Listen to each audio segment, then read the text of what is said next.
Good evening, everybody. We'll do an Autumn Wind 2025 draft recap. 5 rounds, always nice for this 24 card set. 5 rounds always keeps it nice and compact. I like it. And makes you just let you dial in so much easier. Focusing on those first 150 players. And thought it was a pretty good draft day. I thought we had, out of my 150, I would say I didn't do an exact count. I wish I was more prepared. You're going to get a lot of off the cuff stuff here, but I would say there was maybe 20 guys that fell outside my top 150 coming in that I would have selected. Not many, so pretty, at least from my perspective, when I was rating it, and, doesn't mean my ratings are right, but means we drafted pretty well as a group. So it'll take some time here. We'll run down. We will run down and through. Sure, this is working. Okay, looks like it's working. Okay, we'll look at the first round. Anybody who joins, if they join, we will also do a team by team look. And anything else that sticks out to us. So, thinking we're probably going to have a couple joiners coming in based on a couple conversations I had. So why don't we wait for at least give somebody or two a chance to come in before going through the first round. That might be the right thing to do. And instead, I guess that means we'll start with and get my team review out of the way, since I can do that solo. Atlanta, and thanks to Claude, by the way, for putting together the this sheet so fast. Just freeze these panes here. And let's take a look at the Atlanta draft. So, first round, I was at 15, ended up with Joe Alt. Historically, Alt is not tippy top. I didn't get a chance to look at Quentin Nelson's combine rating. Could do that. But in my mind, I didn't have Alt up at like that level for recent guys who seem to be surefire, surefire players coming out of the draft. I didn't have him quite up that category, but he was up there. Not that high, but sort of pushing it. So I was happy to get him at 15. I did not have. If I look at my very top, let's see here, and we can uncolor all this now. See the top of my board that I had going into this. I had Alt at 8. And this is just for me. This is not who you think would be the best necessarily. Just with my team, my needs really shaped around the first pick. Okay. Once the first pick happens, once I pick Joe Alt, then my board gets reshuffled. I'm going to shy away from tackles. Doesn't mean I'm going to take one, but I am going to shy away. Depth in our league with no injuries doesn't really do you much good. Obviously, our depth is our minor league system, right? In Autumn Wind. That's all it functions as. And injury protection, right? So it's not playable depth. So depth doesn't do you as good as if you're in an injury league. Anyway, Alt at 8, my concern coming into this was that I'd end up with McKinstry at 15. Remember, I'm at 15. So there's Joe. Joe, welcome. If you can hear me. Oh, Joe, you there? I can hear you, yes. Hey, Joe. Now, I think. Hey, welcome aboard. Thanks. Let's switch over to your squad and take a quick peek here. And before we go through a top pick, we'll put you right on. And let's talk about. I know you just put the write up on the forms as well. We got another joiner here. Hold on, let jump around. Which Joe is this? Hello, Joe. Hey. Joe Golden, is I presume, with the Snoopy icon. Yeah, Anthony. Anthony, Hey, how we are got Joe D doing well. We got Joe D with us as well. Oh, and another coming here. Here's Michael Reeves. Mr. Reeves, welcome. Morning. Hi, how you doing? Well, I'd say we have a quorum now. We're actually not gonna. We're gonna go to the first round. We're gonna look at the first round first, and just talk about it. So with that, we're gonna head over to this that Claude put together for us. First pick, first round. I assume none of us have a problem with Jayden Daniels. No, Would absolutely anybody, not. Any hesitation at all? Sure. No, but it was interesting that the first pick in the Strat 28 draft was Bo Nix ahead of Daniels. Yeah. So why was that? Who picked that and why? Do you know? I don't know. I don't remember who, and I don't know why, but I found it interesting. But I would have taken Daniels. So Joe Golden, go ahead and take a screenshot of this for Battle Royale. These are the quarterback rankings that I put together, that really go out to the nth degree for expected yards. Jayden Daniels, where did he wind up? He is third overall in expected yards. Okay. This looks at everything, guys. Looks at everything. So if you have, if your must runs are a certain amount and your fumbles a certain amount, it's going to calculate what percentage of the time you're going to fumble on must runs based on how many short passes you throw, blah, blah, blah, blah, blah. So it really looks at everything. You notice Burrow is all the way down at 6, by the way, just so you know. Everyone sort of assumes Burrow's number 1. He's not, under most assumptions.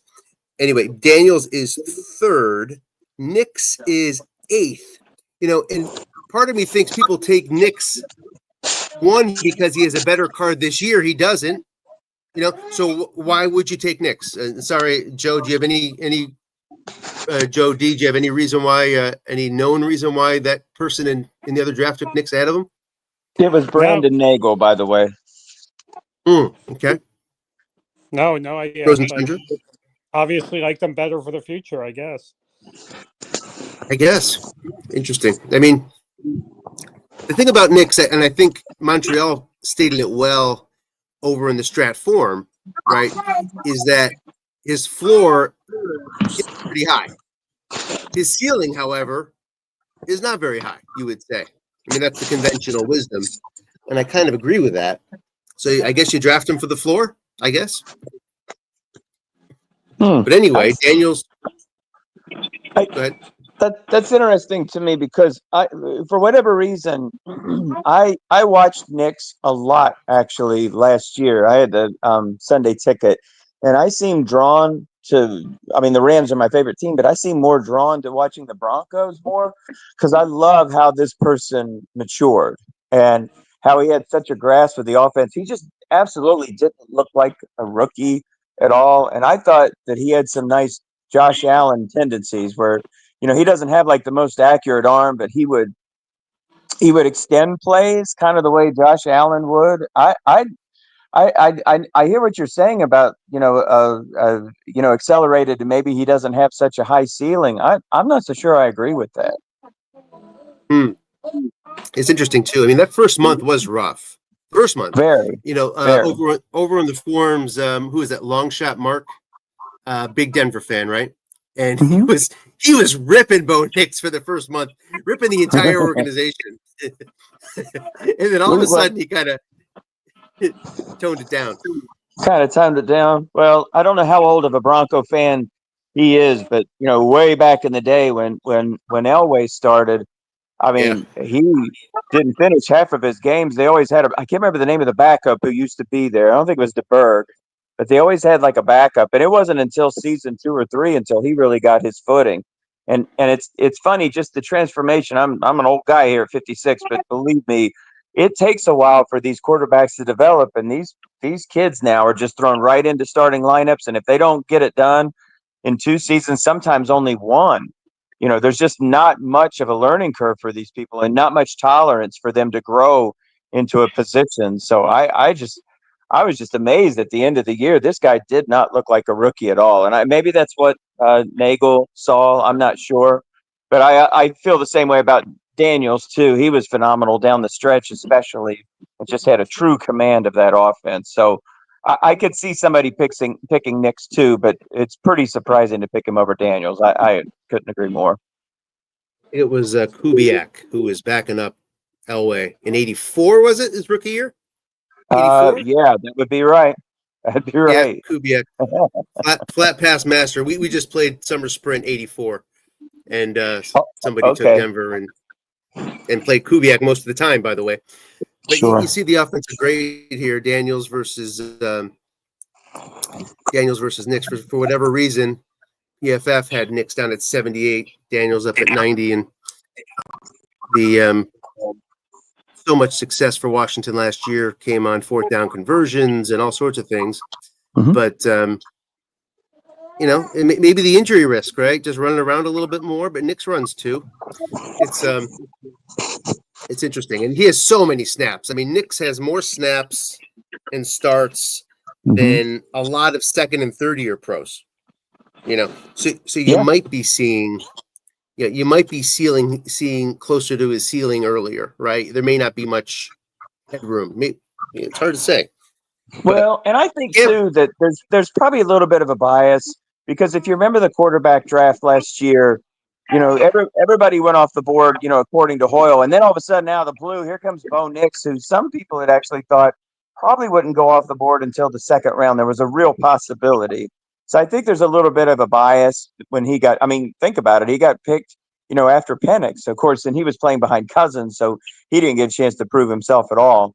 But I think a lot of people felt like maybe he wasn't a first-round talent, and he proved a lot of people wrong. I mean, if the 5th quarterback picked, and quite easily was the second best quarterback last season. And I mean, you do have to say he does have the best coach too, among all these guys at the top. Yeah. Then that helps a lot when you're in that offense with that coach. That's a nice boost. Good coach. It's a good organization. Third, Caleb Williams. I mean, look, I was unconvinced last year. If you look at the highlight tapes and you really look at the tapes, I mean, Penix seemed more in control, more looking off to second and third guys than Caleb did. I actually had Penix rated above him. I don't know if I'm probably in the minority there, though, I assume.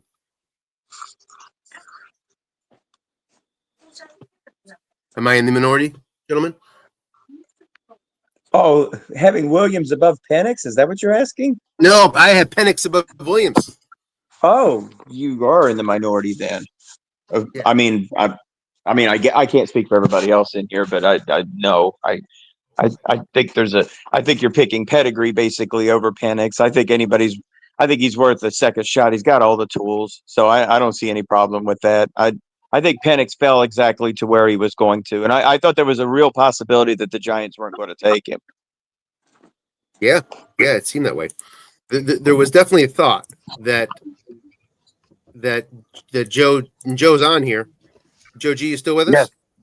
Yes. But there was a thought that you were not going to take a quarterback with your 2 picks. How close did you come to that? I wasn't, but after a while, I looked at May and Williams and thought they're essentially as risky as Penix, or Penix is as risky as they are, so to speak. And I don't have a quarterback. And since the four I Yeah. thought was one of the four was going to drop to me at pick 5, Mhm. that changed. So after much thought, I decided to grab a quarterback. Yeah. But I mean, I'm missing so many things. The other option was to grab another cornerback, or actually Alt was an Yeah. option, but because my team's not good at all. So, but no, I think I came to my senses just in time.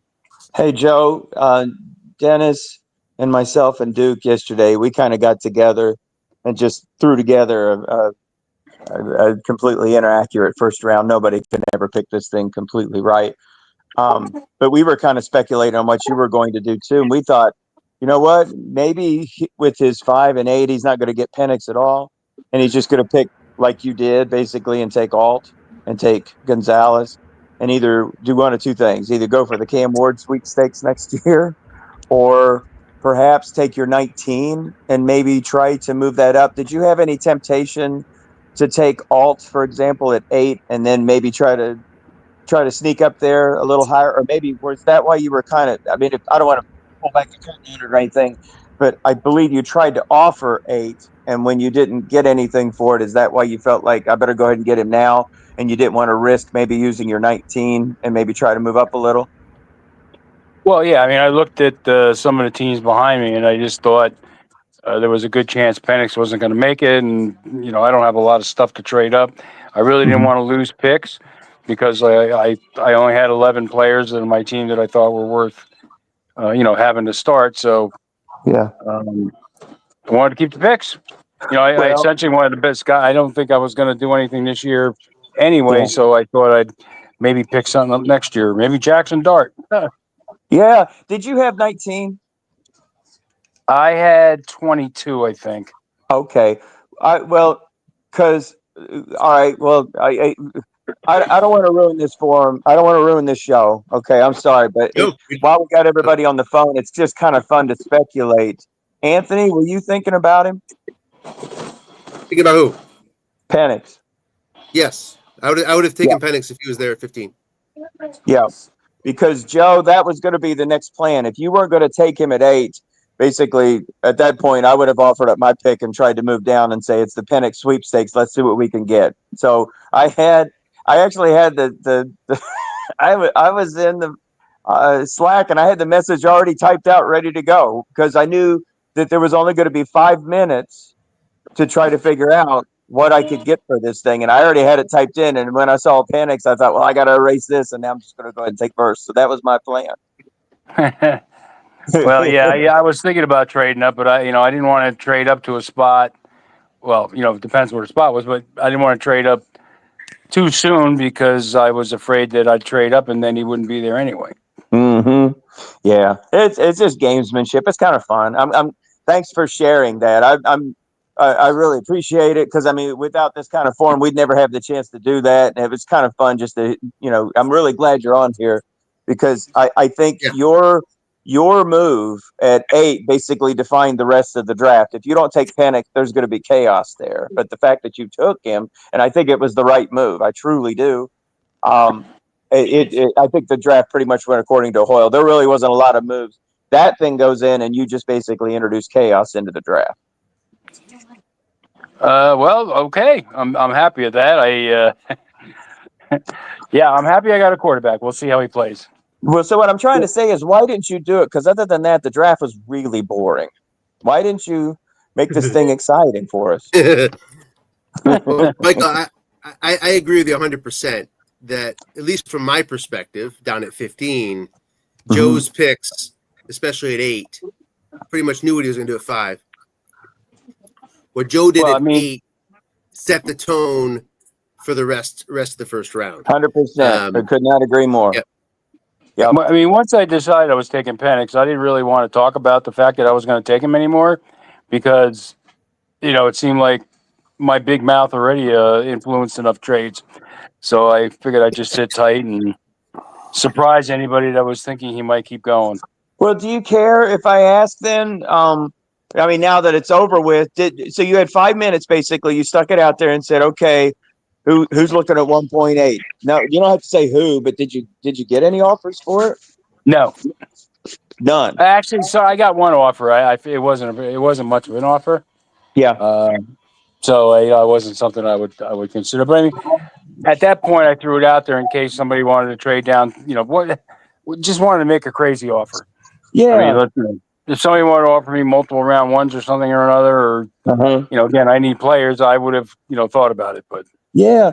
Well, and so that's the reason why I find that interesting is because I saw that you put that out there, and I thought, he didn't say what he wanted. He basically made it open ended and said, come and get it. So for me to sit there and suggest that, okay, if you would have picked Alt, then if I would have stuck that out there, I think I probably would have had 5 minutes of silence too. It's entirely possible. I'm just really surprised that no one made a more aggressive offer to get what in essence is the last quarterback in this draft, unless you consider Rattler a starter. So I mean, I wasn't really considering Penix way back when, but chatting with a few folks and all kind of convinced me not to do anything silly. I hope you're rewarded with that pick. Of what I've seen of him, I really like him.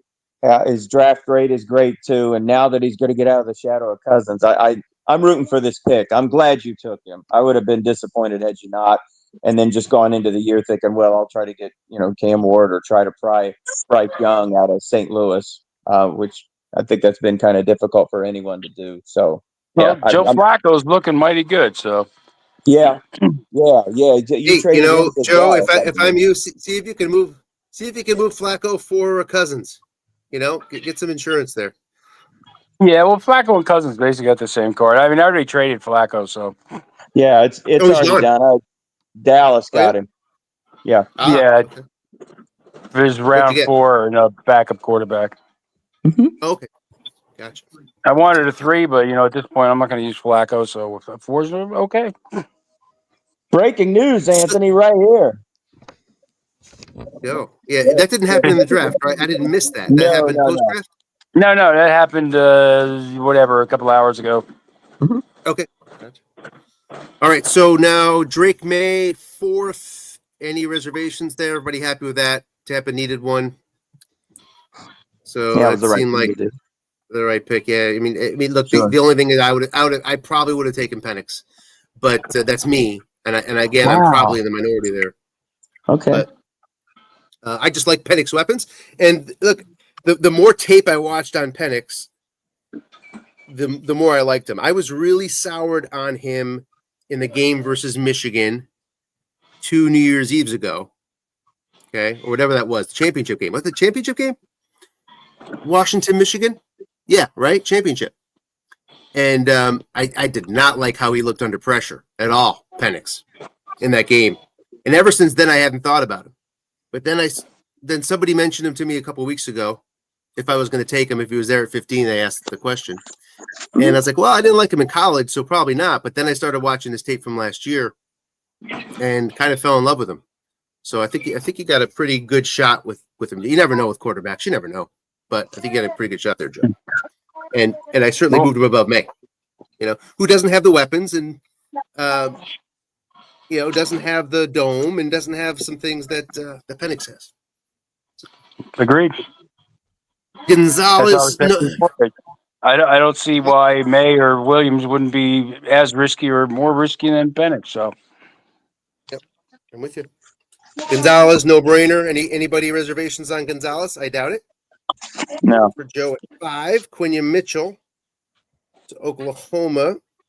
That was not at all a surprise. I assumed that was going to pick. There was room for a couple other guys. I think he could have used a tight end, right? He could have gone Bowers. Is that right? Do I remember that correctly? Yes. Yeah, but he traded for Schultz, so that kind of ruled it out. Not that Schultz is a world beater. That was an interesting trade, to say the least. But I don't think he picked up Schultz as backup. Somebody else got him in these 5 rounds. That would have been a really good pairing. because you got to wonder if Schultz is kind of running on fumes at this point at his age. Bowers to Cleveland was, I think everybody had that marked down. Mhm. If he was there, that was going to go to Cleveland. That did not surprise anybody, I imagine. No. And then Jared Verse to you, sir, Michael. Mhm. Thoughts? Happy, On very Verse. happy. Can you hear me on this side? I don't know if you can hear me or not. Can you? Can hear you just fine. Any other choices? Were you hemming and hawing, or is it Verse all the way? No, it was Verse all the way. I wanted BPA there, and that's what I went for. Last year was about 2 years ago. I got to the Final Four and destroyed my franchise along the way. No draft picks or anything. So last year I focused on the line and took it on the chin with a terrible defense. And this year I did everything I could to fix it. But Rome isn't built in a day. I'm very old on the other side and lots of zeros all over the place. So that was my focus. And I found him to be the best player. And hopefully if him and Chubb gets healthy next year, that'll be two nice looking outside linebackers in a 3-4. I'll be very happy. So no, I was happy to get him. That's a great consolation prize in my opinion. Then we had a little run in cornerbacks there with Lassiter and Wiggins, and I wanted Wiggins. I have a Wuze. It's good to pair those two together. But I think everybody had designs on Lassiter and Wiggins around this spot. Was not at all surprised to see them go. Projected to see them go here. I imagine none of you were surprised by those two guys going around these spots. Then Neighbors. No, can I mention something here too, if you don't Yeah. care? Go. Just something I noticed about this draft. So, again, I've not played, as many years as Duke. He's seen, more drafts than I've been, alive, right? But this does seem like quite a run of 5 and 6s for corners. But what I found funny was some of the, still, I don't think that was too much of a surprise, but I think there were a number of corners that basically drifted beyond the first round into the second and the third. And I started using my head thinking, wait a minute, why are all these people dropping? And it wasn't until it dawned on me that I think the league had taken a very close look this year at these corners to make sure that they weren't being relegated to the slot. And I really mean the word relegated here. When in our league, unfortunately, and again, I'm not going to get on a soapbox, but a slot just doesn't have the value that a boundary corner has. So for example, that I don't remember his name, but the Washington corner, Stanisville, maybe. Yeah, he's nickelback. He fell pretty significantly. Here's Still, who's a corner 5, and didn't he make it all the way to the second round? Pick 41. Yeah, you had the Philadelphia guy, and then you had the Washington guy, and that's why this column is so important these days too. Right, I don't know if you can see my screen or not, but you gotta pull in where they're actually playing from our lads or wherever. Right. Where are they actually in the depth chart? Where are they sitting? Are they nickelback? I mean, Still is a good example, right? Rated as LCB, playing nickel. So, you're buying a nickel there. Do you want to buy a nickel? And this is probably a good point to mention here too. Michael, you brought it up on the forums about the possibility of, toying with nickelbacks and how they are integrated in the defensive ratings. I'm sure we all have an opinion on that. I would say this: no matter where you fall out on it, though, because it affects the draft as much as it does, and you just made that point, that if we do make that rule change, I would say you have to have a 1-year lead time. You can't just have all of a sudden have a sort of a sort of fortune fall in your lap because of a rule change, and if you went ahead and you took why am I forgetting the Philadelphia guy who's so good? DeJean. Cooper DeJean, right?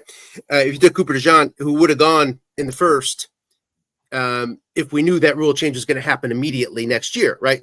So you need a year to catch up, so everyone can sort of find the right sort of chairs in the musical chairs game to get that settled. instead of just having it fall right in your lap. But I would be one that would say that such a rule change would be helpful. That's where I would fall in that camp. But Well, and Uh, Kool-Aid basically and Arnold basically find themselves what?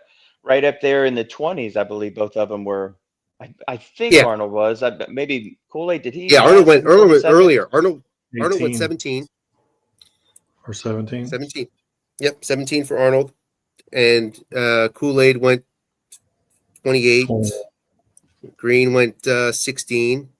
Mhm. Meanwhile, you had, Dijon went 32nd. Yeah. I mean, and That again, you look never at would their have draft happened. scores, you look at their PFF scores. DeJean is a better player than those other guys, but because he's quote unquote relegated to the slot, he gets kicked to day 2 or second round and still gets knocked down all the way to the 41st because he's a slot. It's just a shame. Like I said, I agree with you. I hope we address it, but it will take like a 1-year lead time so that a draft like this wouldn't affect. I agree. They're just going to have to. I hope there's a rule that is attached to it. Maybe there is. Maybe there isn't.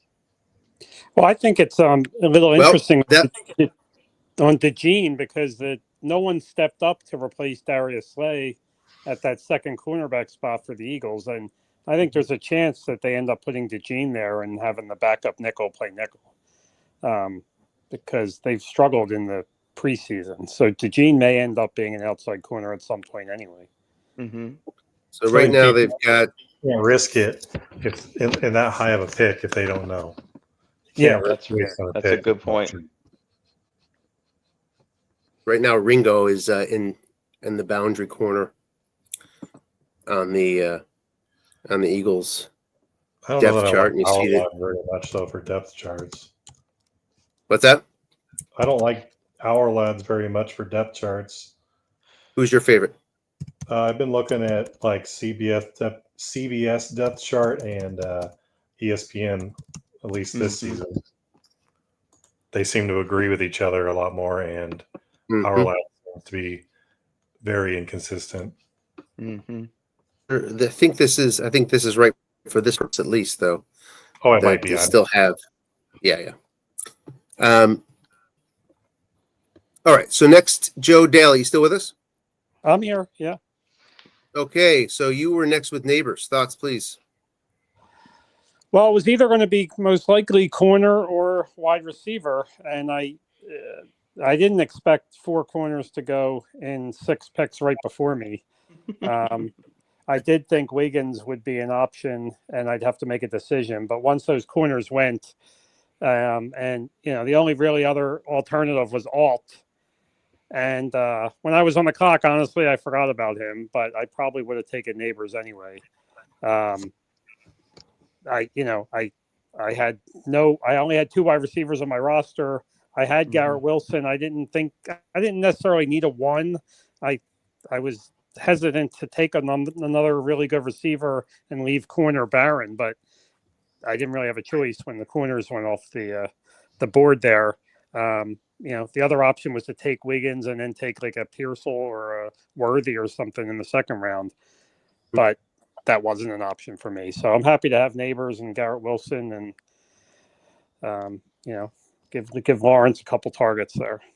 Mm-hmm. Yeah, it's a powerful pairing. It seems like Alt was everybody's sort of alternative, never really rose to the top. The next is Bucky Irving for SCS. I actually thought he could have And- gone to Cleveland when you were asking if everyone thought Bowers would go there. Just because he went so hard for the year, I thought that'd be a possibility. Because I don't think his other running back's that great, is he? Brown and Montgomery, Cleveland. who he came in Oh, with. does he have Montgomery? Yeah. Okay, I was looking at Chase Brown. Yeah. Oh, yeah, you're right. Brown and Montgomery. So, look, it crossed my mind too, because Brown doesn't have that great of a card, being a Bengals Yeah, halfback Montgomery's really good. I didn't see you at him. with 185 carries from Montgomery. Yeah. So Irving off the board there. I mean, it's still kind of high for a running back in this draft, but there's kind of a big separation. between him and who's next. So kind of makes sense, I thought. The next was Brian Thomas for Dallas, So correct? Dallas. Yeah. Yeah. Mhm. Which, Dallas is rebuilding, apparently. Is that right? He had a lot of picks, so he probably was. Tons of picks. Definitely needed a second receiver. Made sense there. No objections from me, at least. That left me with Alt. I as my 15th guy, here's my actual board. My actual board is here. Don't mind sharing. And this is just for me personally, right? Not who I thought was necessarily the best. But I had McKinstry at 15 overall for me, and I really didn't want to take him at 15. Okay, I didn't want to take him there. I would rather trade down and try to get him. That's why I was trying to get to the. You may have seen a couple of trade offers out there where I was looking to move down no lower than 25. Because I thought I could get McKinstry 25 and up. And if McKinstry would have been the lone guy there, in other words, if the other 14 ahead would have went ahead, and it came close to that, then I would have traded the pick, and I did have a suitor for the pick that I would have made the move. But when Verse went, Michael, when you took Verse, you see Verse was not in my top 15 just because I'm loaded up at linebacker. Okay, That's really the only reason that he wasn't in there. Once Verse went, then I knew I was going to get one of these top 14. Any of these 14 I'd have been happy with. And it turned out I got Alt, who I had up at 8. So I took Alt. Yeah. It does not seem like, doesn't seem like Quentin Nelson in Frozen Tundra, I got, I think, 13th. I don't think that, and I was really happy with that pick at the time. And it turned out well. I'm not as happy with this pick as I was with that pick. I don't know that Alt is Nelson level, but he's he's up there. He's up there. So I'm happy with the pick. Any thoughts on the 15th? I love that pick there. I do too. Gosh, if I were you, I'd be thrilled to have a guy that you can plug in healthy if he stays healthy for 10 years at left tackle. You have to imagine with Justin Herbert and what's the coach's name? That Harbaugh. Harbaugh. They're gonna have good offenses. They're not gonna get sacked a lot. They're gonna run the ball a lot. It's a good team to have a O lineman on, I think. And one thing I noticed about him too is look at that birth date. 2/28/03. One of the younger guys in the first round. He's a baby. So you should be so happy that he dropped to 15. That's amazing that he fell into your lap at 15. It really is. Next, Renardo Green and Terrion Arnold. So Cincinnati went with Green, and then I think it was Dallas. Yep, Dallas right here. I could highlight this because it's a little bit confusing. Dallas went with their second pick with Arnold. Arnold really coming up. I think there's certain positions on certain teams where you just don't trust people that much, and it seems like Detroit cornerbacks kind of one of those. Something seems to go wrong with them. But everything you read about Arnold is positive right now, very positive. So I had that original pick. I would have definitely, probably at that spot, I would have been between him and Edgerrin Cooper.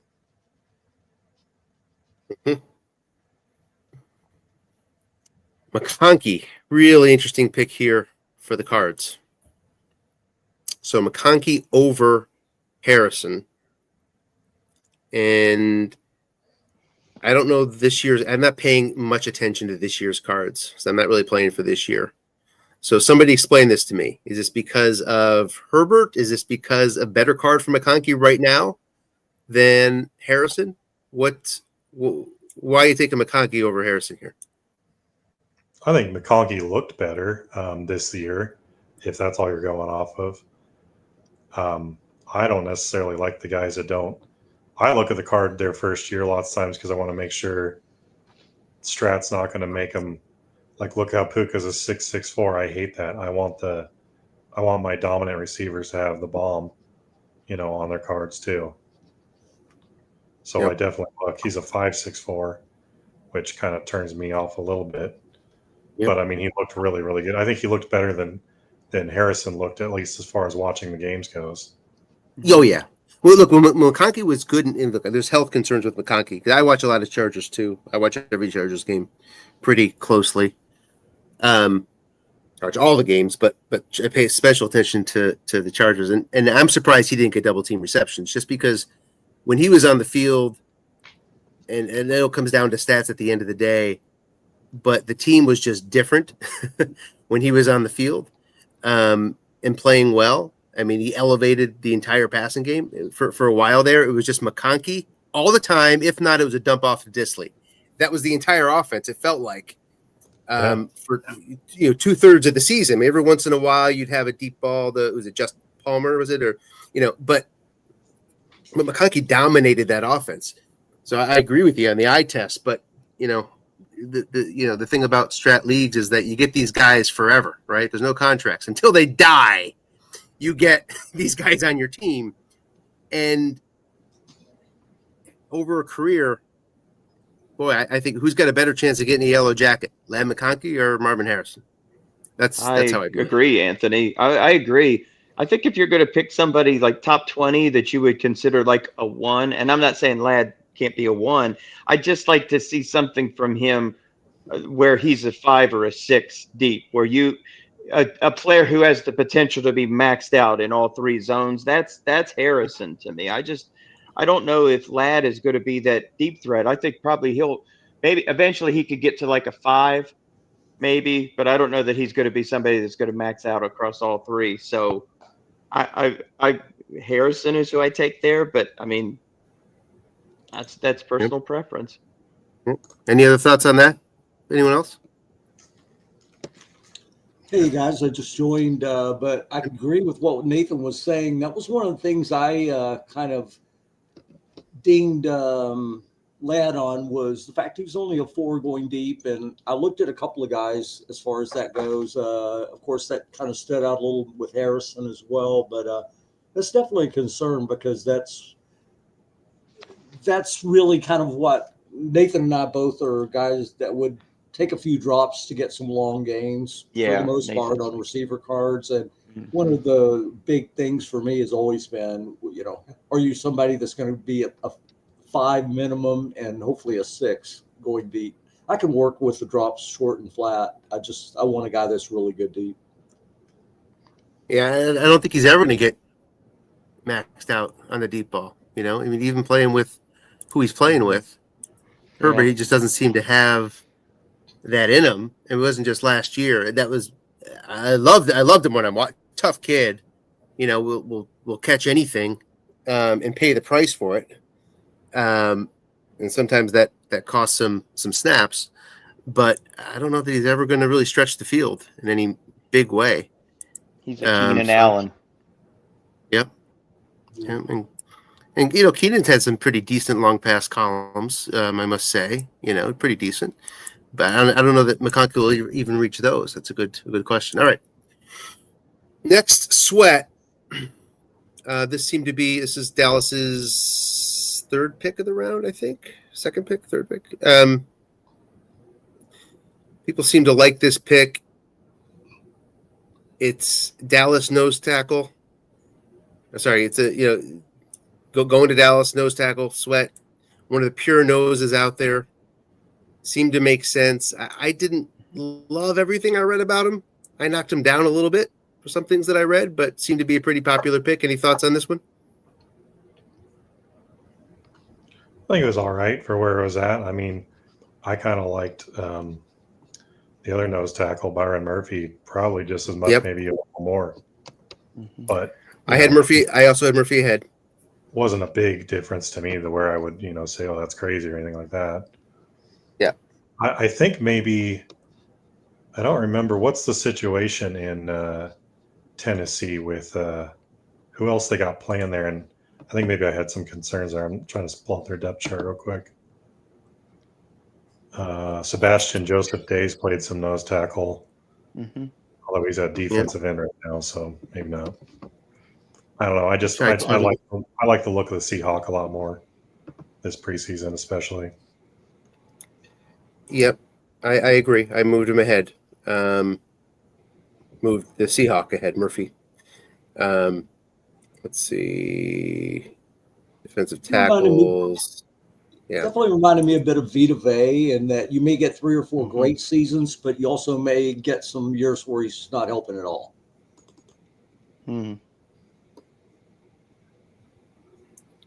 Next is Edgerrin Cooper to Cleveland. And Nathan, you mentioned you liked him from the start.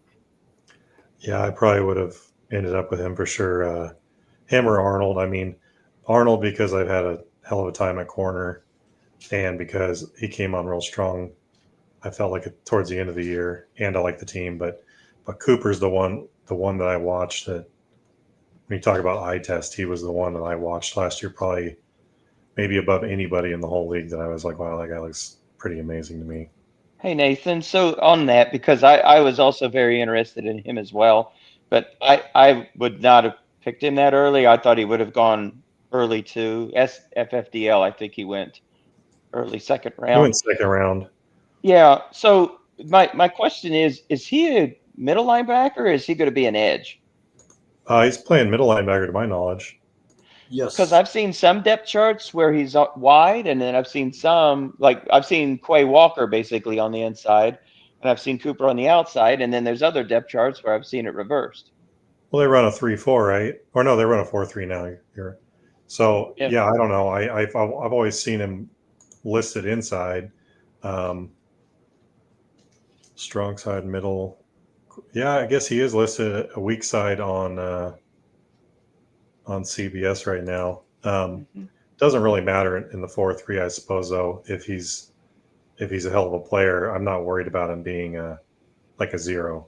What is it that you like about him? I'm just curious because if I saw him as like a middle linebacker, yeah, I'm thinking run stuffer. Is that the big thing that you like about him? Is he good in coverage? He looks super fast, super athletic. I mean, I think he could literally do anything they want. So wherever he plays, I think he's going to be the best linebacker they got. Okay. I was kind of hoping he might drop to 40 because he's one of those guys I ranked a lot closer to where he was picked in the autumn wind draft. And I was kind of disappointed when I saw him come off the board. He reminds me a bit of a guy I picked in the first round 2 or 3 years ago, Devin Lloyd. Strikes me as a guy that's maybe not going to be a 5 at any time against the pass, but such a good tackler, gets upfield easily, seems to have good instincts, and I definitely thought of middle linebacker. I felt he had a little more pass rush upside than Devin Lloyd does. And in that regard, he reminded me of a guy who I almost took his brother earlier today, Caden Ellis, who I've always liked a lot. A guy that can really stop the run, but is also a good pass rusher. Very underrated inside linebacker. Yeah, originally when I had that pick at 17, I was thinking I might get someone like Arnold. And then I also thought that Cooper could slip further. And I've been working on my depth for years now in this league. So I jumped back again to 28, and I hoped that at that spot I could get one of those types of guys, or maybe, even Kool-Aid as a last resort at corner. But then I just moved back again and got even more picks. So yeah, Cooper got a 90 rating on pass rushing last year. Interesting. I mean, it's really high. He's extremely athletic. Yeah. Now, the thing about the Packers, too, though, is that you're talking about what position is he going to be at. I mean, it's an interesting influx front seven. You have Rashawn Gary, who's been a linebacker his entire career. He's going into what, season 6 now, I think? Rated DN now for the first time by Strat. So that's a bit, I don't know.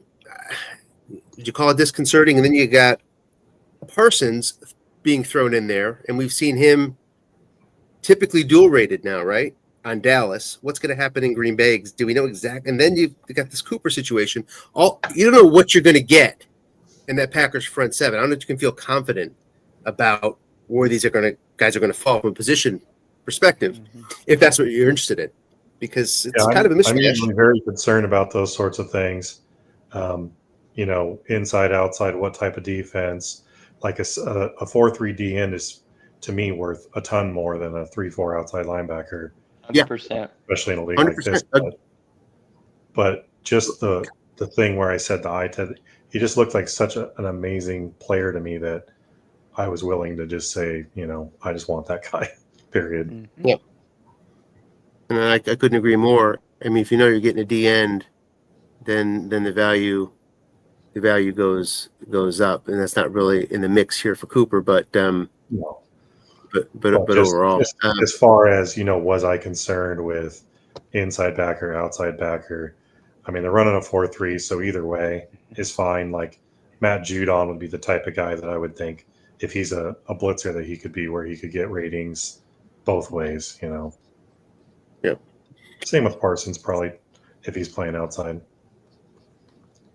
Murphy next. That makes perfect sense to me. I have no issue with that. Just on the, again, I just am not looking at ratings very often. Some guys are. I don't know that Dallas is, but the fact that Sweat's a 5 and Murphy's a 4 does matter. And there's something to be said too for Strat in precedence. Once somebody gets a 5, you can feel a little more comfortable that you got a better shot at getting at least that next year. And Murphy's got some work to do to work his way up, but I still like Murphy better. I think Mark's got a pretty good history of going with the long-term option. I think that they're close enough that I don't know that he necessarily was swayed by the 5 over the 4, but I definitely like Murphy. I saw more of him, and I liked him a lot. Sounds like a lot of people did. And Jeff, I believe, is a Seahawk fan also, so I'm sure he saw plenty of them. Then Zach Frazier. Joe G, are you still with us? Joe Golden, still with us? No? Zach Frazier here was an interesting pick, I thought. One of the more interesting picks of the round because it really stood out to me. Tracy, too, the next one. I guess a couple of these here did, actually. I like Frazier, but I did not like the Tracy pick. Yeah. I mean, you can center is a need position. You got to know who's around you when you're picking a center, because they're going to go, if somebody needs them, they're typically going to go get one if they're out there. But there was 3 or 4 at the top, that were kind of bunched in. I think I had Frazier on top of all of them, but none of them stand out to me as perennial All-Pros. Agree? Yeah, you would have preferred to get the second round center, I assume, and get something different. Exactly. Yeah, that's totally right. But you were saying that, hi guys, you were saying the typical positions, you don't like them to be with certain teams. Steelers center is a good thing. Yeah. Right? I mean, historically, going back in all the way to the 90s and the 80s and the 70s. So I think that's and Joe Golden is back. Joe, we're just talking about your pick here at Frazier. I was here, but I was backstage or whatever, so I couldn't speak.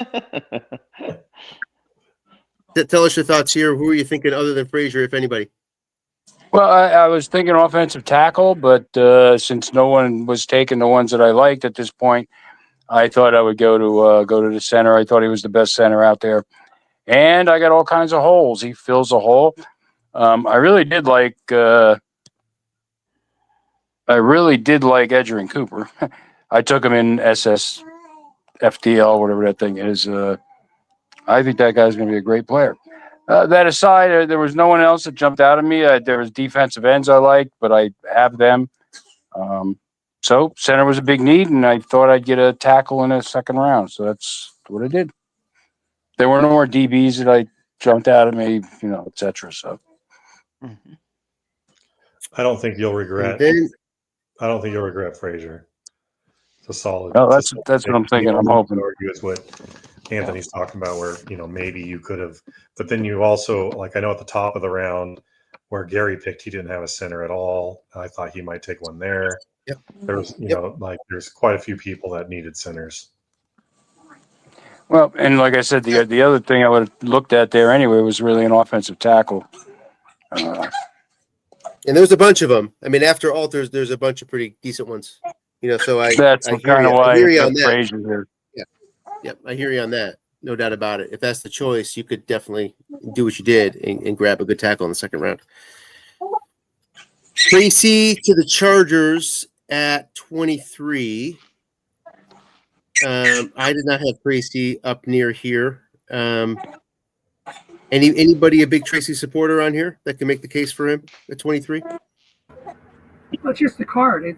There wasn't a lot of good halfback cards with a lot of carries in this set, so I think that's how you defend the pick. It's not like you think he's going to be an all-star, Pro Bowl or whatever. You just need the carries. You want to have fun with your team, and so you pick the running back that's going to give you the most juice. And let's face it, running backs in general are really just difficult to do. Nathan brought out a point on his draft review that he got Nixon and he lasted for 6-7 years, and now he's going to get he got Ray Davis to supplement him. That's unusual. There is not a lot of times where you take a halfback in any league and you have him 6-7 years later. Well, even in that run, Gus Edwards was the main back like 2 years or something like that. And there was a lot of goal line guys, and felt like I had him for 15 years, But I think that it's fool's gold spending high picks on halfbacks just because they disappear so much. But I've done it, and I will continue to do it because I like to have fun playing this game. Yeah, but that's not like a Gus Edwards card. You know what I mean? Like, if you don't like him long term and the card's not, I'm sure he likes him to be picking him there. I don't think it was just for the year. I didn't see much of him that I liked. That's like I watched a lot of Giants games, so Paul has a pretty good record, obviously, with running backs. He probably drafts them as much. I draft a lot of running backs, but he drafts more than me. So I just didn't like that pick. I had him, way lower. And I'm not. I mean, the card is not. That's the card is not game changing. Yeah. Yeah, but Paul is one of the coaches that competes every year, no matter what. You'll never see him trade guys off to rebuild. So I bet you, if you ask him, that was his best chance to compete this year. Yeah, he probably didn't want to get stuck without a back. Probably the issue. I mean, his other probably didn't have much appetite trying to trade for one either. And here's his other back, right? I mean, that's tough sledding too. Oh, yeah. With Etienne, limited carries. He had 150 carries. Basically, his max coming in. So definitely a position of need. I would have taken Ray Davis over Tracy though too. Maybe I'm just looking at the card too much, but I expect him to, maybe get a couple more cards where he's a 100 carry guy and he's in a good offense, and Buffalo running backs seem to get some pretty good cards. So, I would have had him. And going for the year, you can go deep. You can catch a short pass really well. So, yeah, I agree with you. And a lot of people overlook, okay, I need a 200 carry guy instead of a 100 carry guy. Well, when you load them up into Strat, it's like the 112 carry guy gets, 14 unfatigued carries, and the 200 gets 18 or 20. I would have even rather had Trey Benson and run him with the 6 yards or pop limit, because I think he's going to be a better back. I had quite a few guys that I liked better than Tracy, but like I said, I'm not a big Giants fan. I don't like where they've been lately. I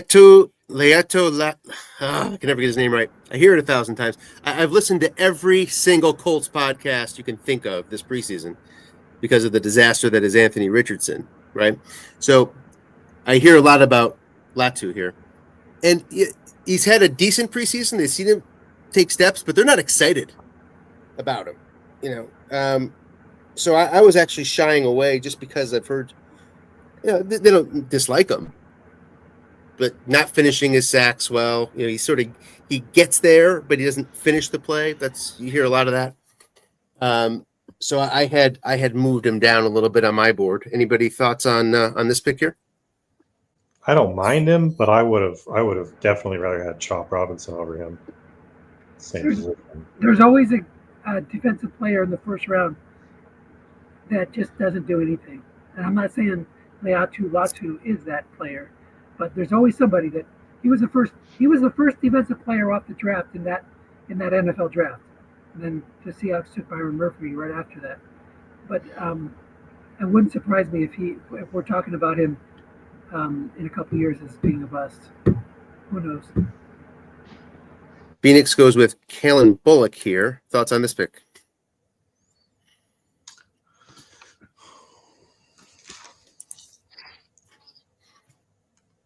Anyone? I can jump in. I mean, there were a lot of safeties. He didn't blow me away in any good way. I mean, yeah. It's not a bad pick. Especially if you need a safety. I just for some of the guys, like I really liked Chop Robinson in that area. I think Kool-Aid might have still been around. I might have taken him too. A lot of linemen I liked. I don't know. If you need a safety, I didn't look at safety too much. Seemed like there were a lot of them that were sort of similar, and they didn't seem to be coming off the board. So, My problem with him was right here. I marked him down because his coverage was 43 and his run was 75. That's not good. That's it. Yeah, that was my. I was interested in safeties, and I want coverage. I didn't go much deeper than that. He may have been an aberration last year. I don't know, but that scared me.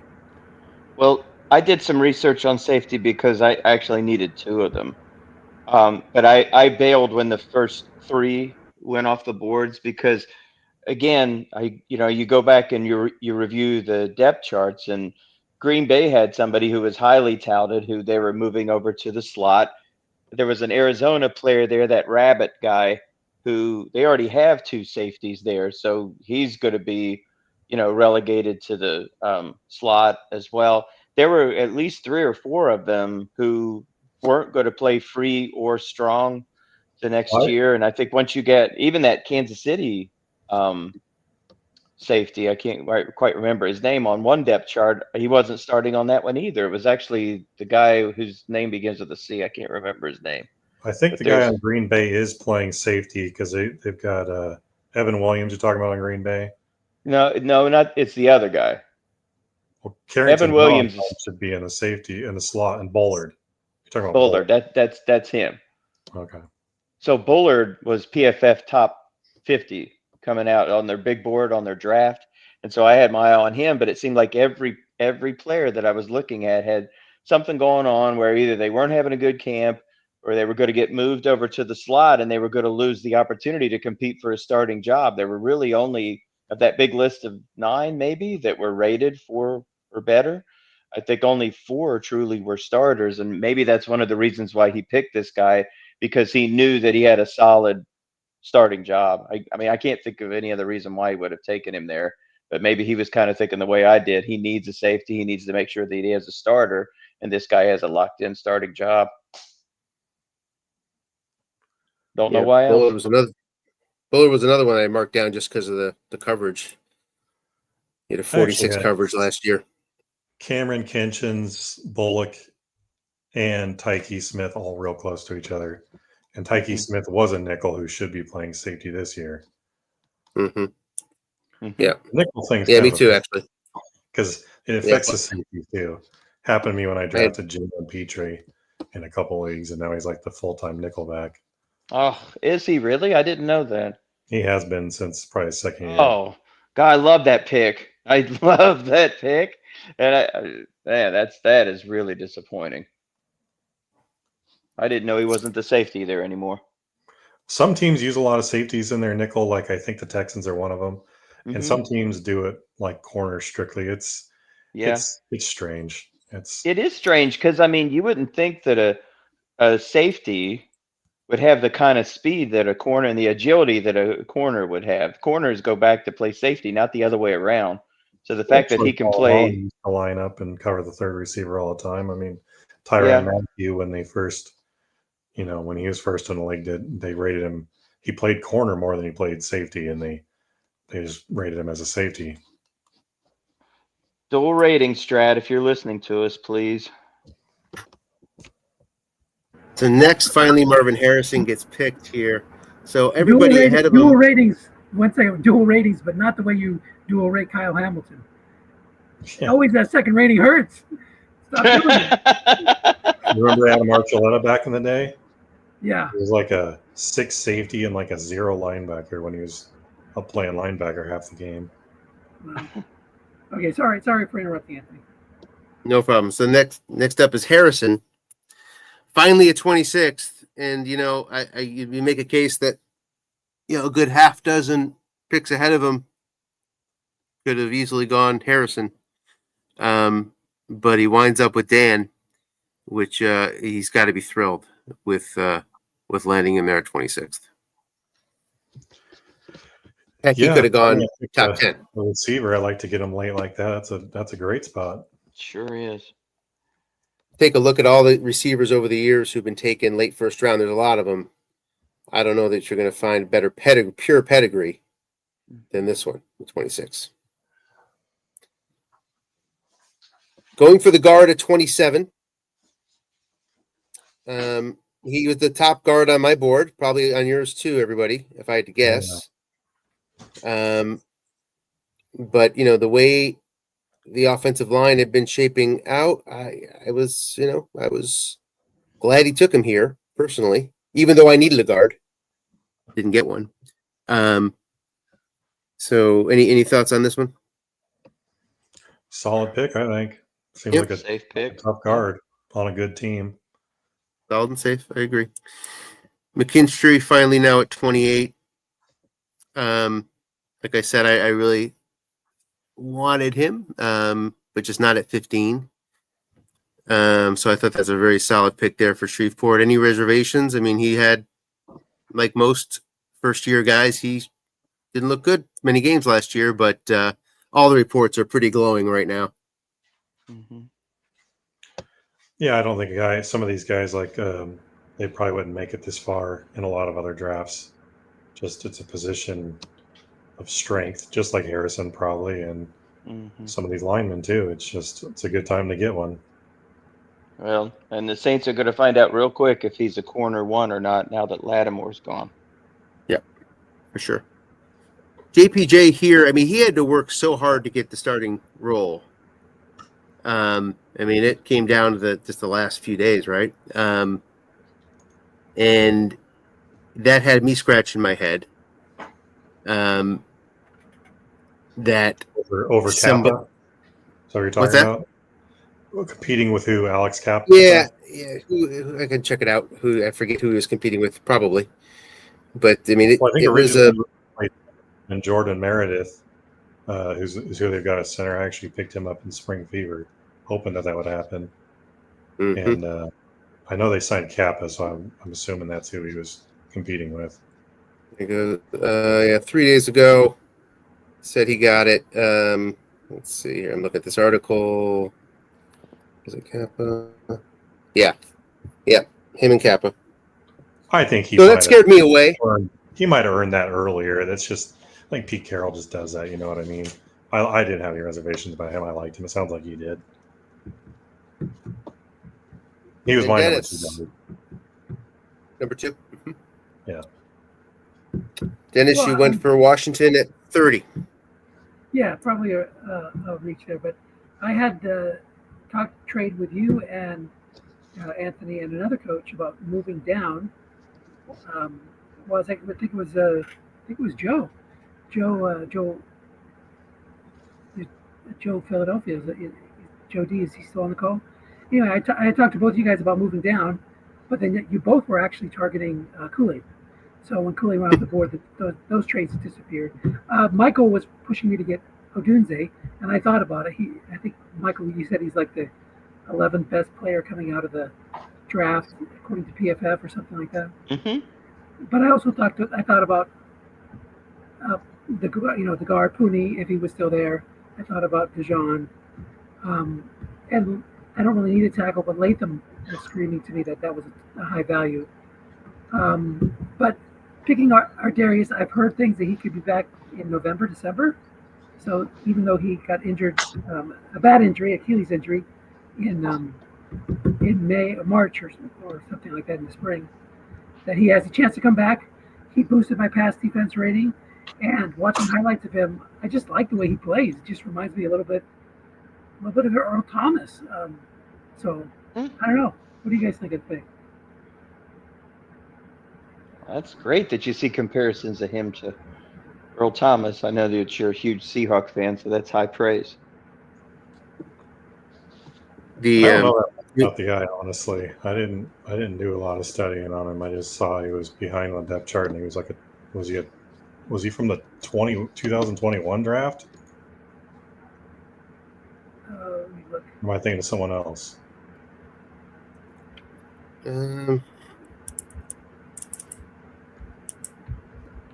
He's born in '99, so he's older than everybody. Yeah. And of course he's out till what, November? Yeah. Yep. So the question is, whether he gets a rating next year or not. But Sure. Obviously it's you're in it's a longer race than 2 years. Yeah. Yeah, he came out in 2021, I believe, as a free agent. That's why I had him a little lower. I also didn't think I would get him. I thought he lasted long. I was surprised at a lot of the ratings that lasted, because this league's usually notorious for, Michael Walker, number 7 overall, things like that. So I just was kind of blown away that he lasted and D Winters lasted as long as he did, being rated 6s. I mean, when you're a championship team and you just won the championship, I wouldn't lose a minute of sleep over drafting him there. Yeah. So I didn't expect him to be there either. And it's probably not a great long-term pick, but I wanted to at least defend my title a little bit and see if I can do some things. So, yeah, we'll see what happens. Well, it's good that it boosts your rating. I mean, that's obviously, if it didn't, that would be a real bummer. I mean, he's one of those guys where, you want that 6 to work for you quickly, and then hopefully it works out for you long term as well. The second round had a lot of interesting stuff in it. Let me stop for just a second. Dennis, with that pick, does that bump you up to a very good pass defense? From average to good, yeah. Well, then that's worth it. For a 30, that's definitely worth it. It's also on a great defense who's got a history of having really good safeties. I mean, it's just, to me, it's just like drafting a really good running back card, hoping they're going to have some more good years. That's the type of team and player that you might get some more good ratings out of, like really good ratings. Yep. Sorry, Tim and Joe, I didn't see you there. You're back in. Joe D, you're back. I'm trying to add you back, Joe. Oh, we're limited to 6, Joe. That's why I won't. Yeah, move me back. Move me out. I got to go take care of something. So move me out and move Joe in. Okay. Joe D, you're back in. Sorry, Joe and Tim. You guys there? No worries. No problem. Any other thoughts for those that had dropped off? Any other thoughts on the first round before we move on from there? Okay, so why don't we just, Nathan, why don't you take us through your draft in a little more detail? You walked us through your 1. Any more thoughts you want on Peyton Wilson in 2, Sanders 3rd, then you went Michael there. Michael's LA in this league. All right, wrong league. I got a lot of Rams teams. This isn't one of them.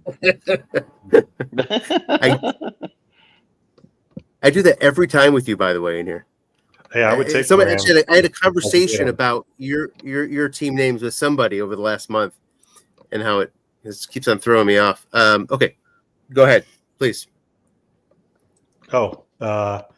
Yeah. I mean, I came in thinking I'd take a bunch of defensive players, and then I took nothing on defense. And I also kind of got, you had talked to me about how good Herbert's card was going to be, and then after actually looking at it and thinking about what a waste it's going to be not having any pass blockers, I yesterday made basically 3 trades for 3-7 pass blockers to go with Humphrey. So now I've got Now I've got a little juice on the offense. I wanted to go ahead and put some more weapons on there. Keon Coleman, I mean, high yardage guy, my kind of guy. I took Coker was definitely a luxury, but he does seem like he's got some possible future upside. I know he went on IR this week, unfortunately, but I can play him at tight end, so I'm excited about that. Mm-hmm. Ray Davis, obviously, I'm hoping for a couple more cards, kind of like what he's got, but also the fact that he can catch like that is really nice, especially in this league. The double without dump offs, the double teaming gets a little out of control, I think. So having 5 guys that can literally go deep at any moment is pretty nice. Yeah, and he had a mess of picks in the second, third round. Shit. What's that? Sorry, go ahead. They said you had a mess of picks in the second and third round. Well, I traded down from 17 to 28, and then I traded down from 28 to 46. So I was, and that was the thing. I finally looked at my roster just the last couple of days and was like, I actually have enough depth for once that I could go add some guys that are, 28, 29-year-old linemen, or spend like a fourth on a retired offensive guard, that type of thing. Mm-hmm. But I did like the DT I got in the 5th round. He's looked pretty good for the Raiders, I thought.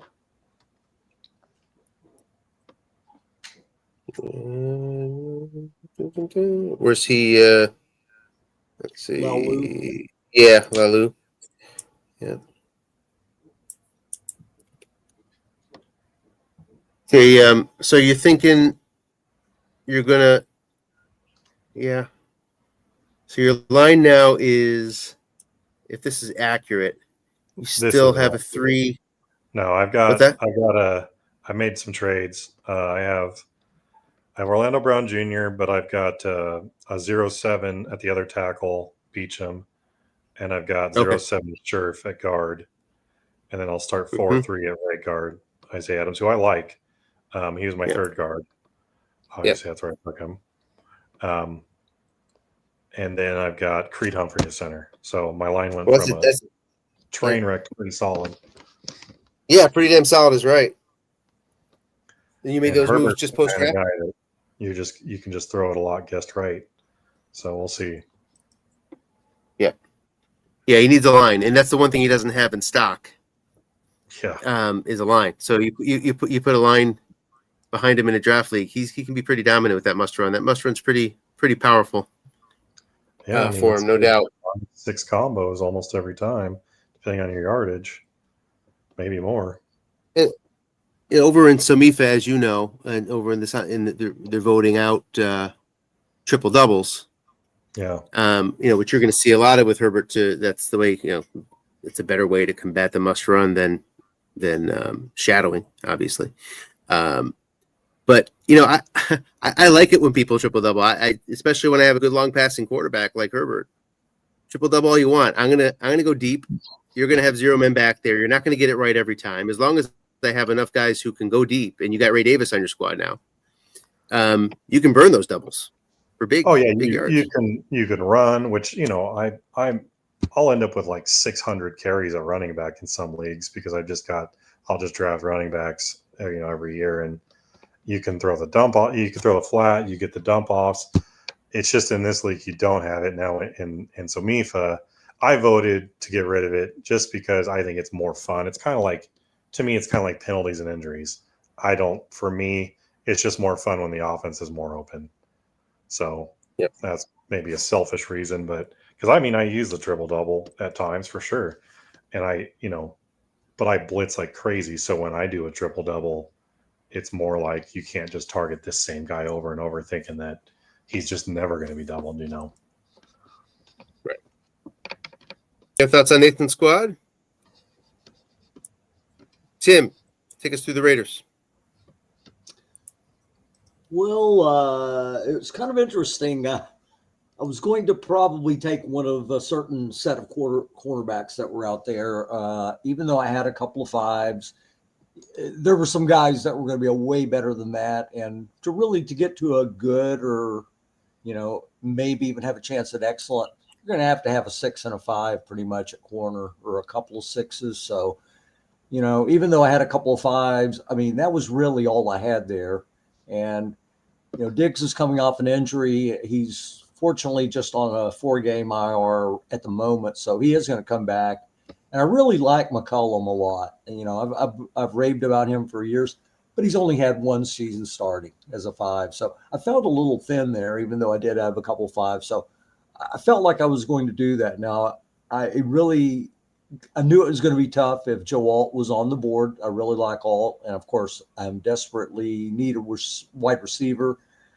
But I just felt like the value in Autumn Wynn, the way we calculate defenses, was saying I really ought to take a cornerback here. And I won't go into which ones I like the most, but Wiggins was definitely in my top echelon of like the top 4 or 5. How'd you guys feel about Wiggins?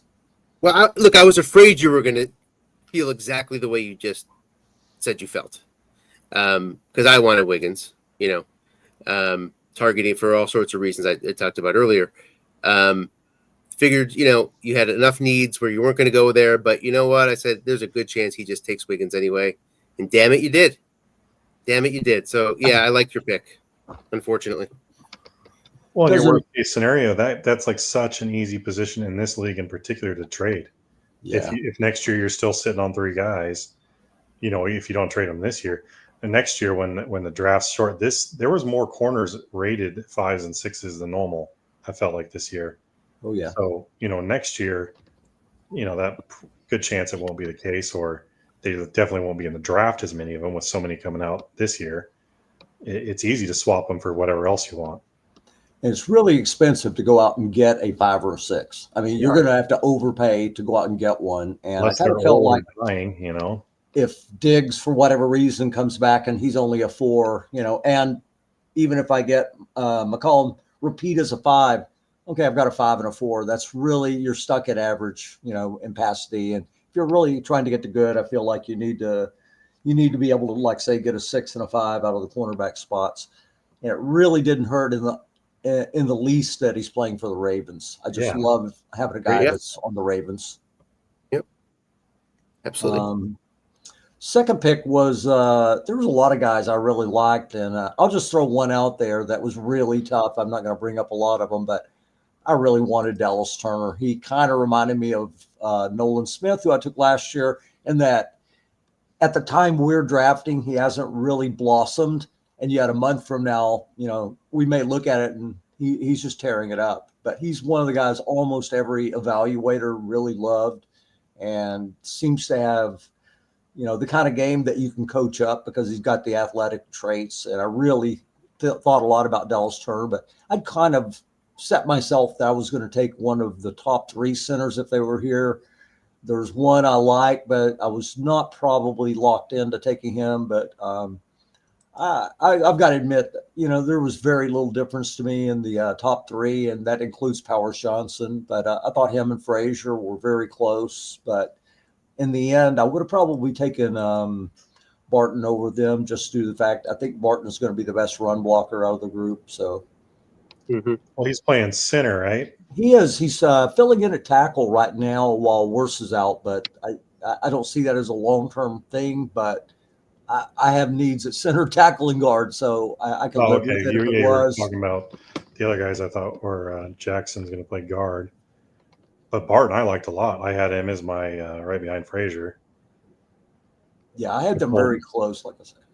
In fact, I told Dave Szymanski, he was telling me he needed center. Just yesterday we were talking, I was inquiring about his older offensive tackle, and he was talking about needing extra. I told him offer Cleveland to trade back, and I told him if he moved to 39, if he got 39 and I think it was 57 or something like that, that he might do that, and that he could take probably Graham Barton in that spot, and he took him spots later. You would have grabbed him off of my plate. I got real close to another guy I liked that went just 3 or 4 spots earlier that wasn't a center, but I'm not going to mention him because I'm really hoping to get him in another league too. But I was very happy with seeing him on the board there. I had him rated quite a few slots higher just due to need. And, in a 30-team league, there's only 32 centers that start. So I have one guy that is actually his backup sort of last year, Robert Hainsey, who's going to start at the moment, but I don't have a lot of confidence long term in him. And I felt like, might as well go ahead and get one if you like them. And I just wish I would have been able to get one in, round 3. I feel kind of weird. I'm not a big center guard guy as far as first and second round, but yeah, hopefully he'll make it. And then, I hear you. Because there's so much talent around this spot. You have to take him. I have no problem with the pick at all, right? But you're staring at, Dallas Turner talent, right? Yeah. And it's tough. It's you got to hold your nose sometimes, right? And because you need a center, like you said, there's 30 out of 32. But shit, Dallas Turner's Dallas Turner in terms of pure talent. So again, I agree with the pick, but it's kind of the reason, Nathan, that I went after your center there. I would have needed one too, and I didn't want to. Well, and there were a lot is of not the right word. There were a lot of teams that needed one. I was just going to hold on to it. I knew someone would be left out, and if they didn't want to trade, they were just whatever going to write it out. I feel like he's a great player, going to have a good rating next year on a good team with a good quarterback who doesn't take a lot of sacks. And center has been tough lately. Like for 2 or 3 years, I felt like center's been pretty tough to get that good pass blocker. So I think he made it. I think that was a good trade. I like that trade. That was creative, and it was exactly the type of guy I like. So hopefully that was hopefully the McGovern for Jermaine Johnson trade. So yeah, I like that. I like that pick, but I feel you. I feel the pain of having to pass on, the Dallas Turner. Really, I'll be honest. If I didn't have Jalen Phillips coming back from injury, I probably would have taken Turner. I thought about it as just like, if I feel good about Nolan Smith Jr., and I'm sort of like, Jalen Phillips, about 60% chance that he's going to be a starting outside linebacker. And I feel like if he's healthy, he's going to be. I mean, he's a really good football player, but I am worried about his injury history. And if I didn't have him on the roster, I think I would have just went ahead and taken Dallas Turner there and just kind of worked out something at center. But anyway, I just went ahead and took Graham Barton, and I feel like even if he moves to guard or something else and he doesn't end up being a center, he's a really good prospect. And I get a feeling, I'll get the 8 to 10 year career out of him that I kind of need. And I felt kind of guilty after not taking Joe Alt, to be honest with you. I was like, there's no way. I've got to take an inside lineman. If I didn't like the offensive tackles that were on the board at the moment, I was like, I've got to go ahead and take an inside lineman. Sure. And then toward the end, I've got to be honest, it probably had something to do with the fact I could get a punt returner and a kick returner when I took Malik Washington, but I do like him a little bit as a possible receiving kind of guy. I mean, it's not impossible to think that he might be a guy that's like a 5.53 and, maybe a 5.54. But I typically don't like those kind of guys. So I've got to say probably wouldn't have taken him if it wasn't for the fact that he's also a returner. But I do like the fact that Pro Football Focus really likes and grades him really well as far as deep passes. And he could be one of those guys that maybe he doesn't have the top end speed. Maybe he's not, 6'2", and he's not going to win a lot of jump ball type things. He has a great vertical leap, though. And he's one of those guys that seems to have great hands. He's had very few drops over the 3 years, and felt like, in another draft, he might have been 10th or 12th best receiving prospect. This is just, a crazy deep draft at wide receiver. So felt like he's not a bad prospect to take there. And like I say, it gave me a chance to get 2 other needs knocked out with punt returner, kick returner. He's projected to be their punt returner, kick returner, and slot receiver this year. So can't say I'm crazy about him, but I felt like he was a good value pick for the team needs at that time. This might be the only league where I actually kind of care about the returner stuff, where as far as it being like a bonus, because it is tough in this league trying to keep a returner. So any little thing like that, especially, you get past pick 100 or whatever, it's nice to get any little extra value you can. I didn't keep the file. But somebody asked me, not Gary, but somebody else asked me to quickly look at, I think it's Frozen Tundra, where they have a rule around the top 20 some kick returners are exempt from, and they can be assumed they're LKs. I forget the exact rule. Samifa has that rule. Couple Yeah, leagues. okay. Yeah. Well, anyway, it's just that's just to run an analysis of it, and I didn't keep the file, but there's like a third more KRs this year than the past 3 or 4 years. There's a ton of KRs this year rated. I have been thinking of like trying to suggest a rule in Somifa to like depending on how many returners there are, because they have a different rule where they don't count them as 1 and 2. They just count every one of them as 1. You know, in some years that would be problematic. Other years it's like, why do I have to cut a guy when he's the second kick returner worthless when there's like 70 of these guys available, you know? Right. Like this year there's like 62 or 64 or some crazy number like that. Yep, pretty much two for every AW team, right? And if you can, especially when you have anti-hoarding rules like we do, of course there are ways where somebody could get shut out still. I think at 62, but fewer ways than polls. I mean, you know, it's never gonna. And if it did happen through no like, you know, malice on anyone's part, they would come up with something, I'm sure, and make it work out. You're not going to bend some guy over for like a second rounder for a returner, you know? Yep. So, Tim, I think that was your last pick. Yes. So, Dennis, you with us? Dennis Crowley? If not, we'll go to Michael. Howdy. Oh, let me open it up here real quick. I just downloaded there was an email that just came by. They've updated the rosters. Well, you talked us through Verse. Next was Peyton Wilson. Yeah, so I had pick, what was that, 38, I believe. And so I'd looked at the draft from SFFDL. And again, you know, we're only just going on a guess here as to what others are doing, but you kind of model it past that. Again, they have different rule sets than what we do. But my hope was that one of 3 guys would be available then, and that was Cooper, one of those corner fours that I wanted, or Peyton Wilson. So I have no linebackers at all, and I haven't had them for a while. And it's funny, middle linebacker is a weird spot. When I first joined this league, I accidentally got the time of the draft wrong, and Dennis had the draft for me. That. And he took McKinney from Houston, and for the longest time he was my middle linebacker. And then a couple of years ago I made a trade with him to get Bobby Wagner when I was making a run for the title.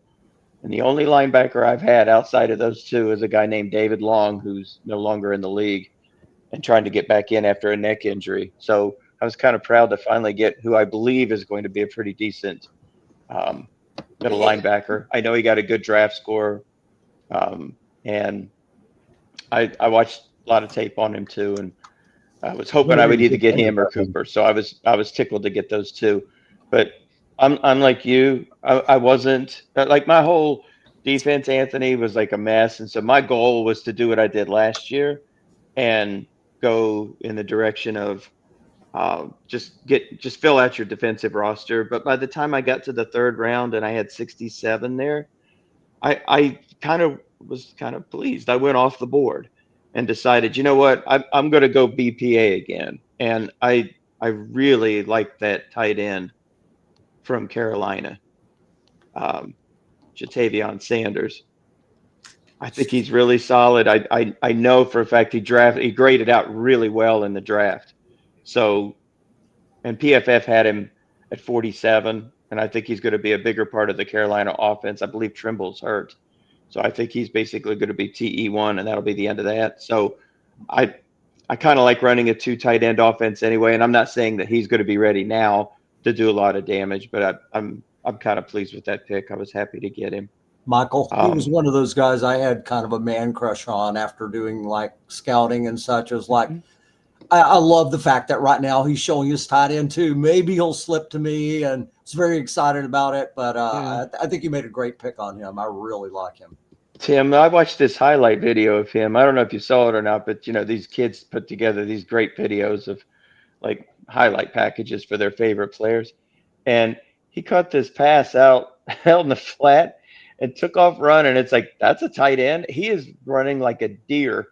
And one of those defensive backs tries to clip him. And you know how he did one of the Saquon Barkley thing and hopped over somebody. I thought, man, you do not see that in tight end. So he looks uber athletic to me, which probably tells me he'll be a zero blocker for the rest of his days. But he also can go deep too. So that's kind of exciting. So no, I just went off the boards. I could just, I'll tell you, that was the other thing too. So when I got to 3, that's when I was thinking, okay, now start going to get safeties. But at that point, I felt like all the safeties that I wanted were all gone. I wasn't just going to go grab that Bengal, corner, because he's not going to play. He's not even a slot corner. So at that point, I'm like, you know what, best player available. He looked to be the best player available. So I grabbed him. And then, let's see, 4th round. Then I felt like, well, I had to go get a safety at that point. So I took Mustafa. I really like the fact that that Washington defensive tackle slipped to where he did. That's one of those, again, when you see a 0, you're thinking, oh, well, that guy might drop to the 2nd or the 3rd. But PFF had him as the 11th best prospect coming out of the draft last year. And now that he's healthy, he's dropped some weight too on top of that. I don't think it'll take too much longer for him to be lining right up next to Payne. All he has to do is beat Kinlaw and Eddie Goldman. I don't think that's too difficult. Those are 2 journeymen. So hopefully he'll get some snaps this year.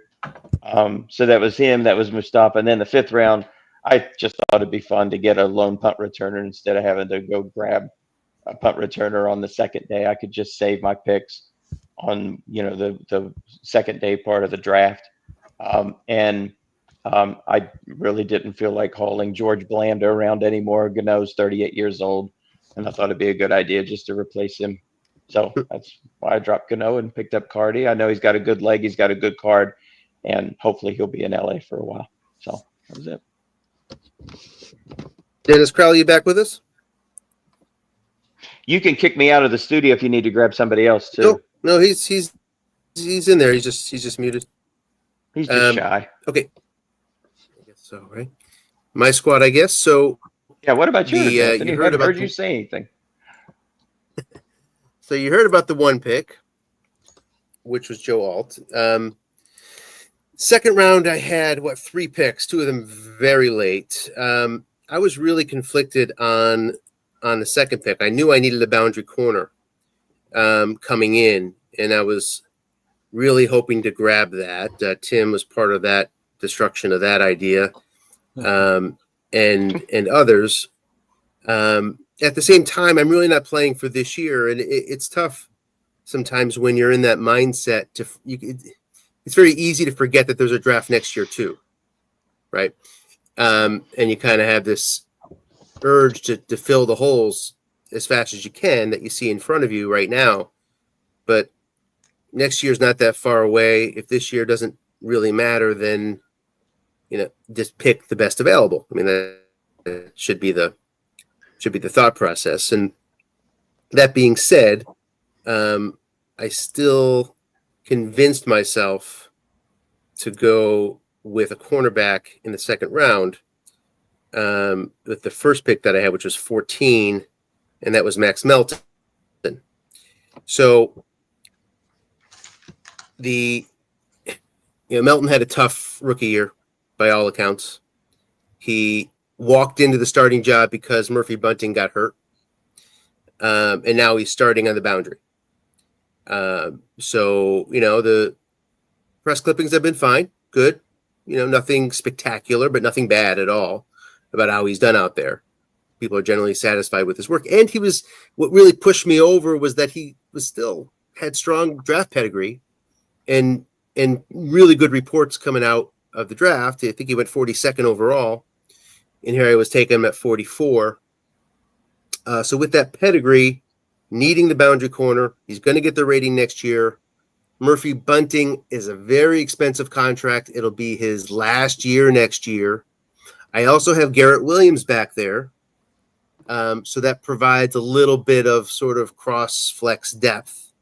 So I went for Melton there. Out of all the starters on the board, at that point, at that position, for me, Melton was clearly the top. There was the others were Jerry Jones, who kind of has a Travis Hunter problem. That's why I had him down further. You had a few other boundary corners out there that are starting now. People like Cam Hart, no. Storm Duck, no. He went very late, 5th round, as he should. I didn't see anybody that really was competing with him at that point. I saw a drop off, so I went with Max Melton. Any thoughts around that? I mean, do you guys think Asante Samuel will take Storm Duck's job in about 2 months? Well, he's a 2nd round pick.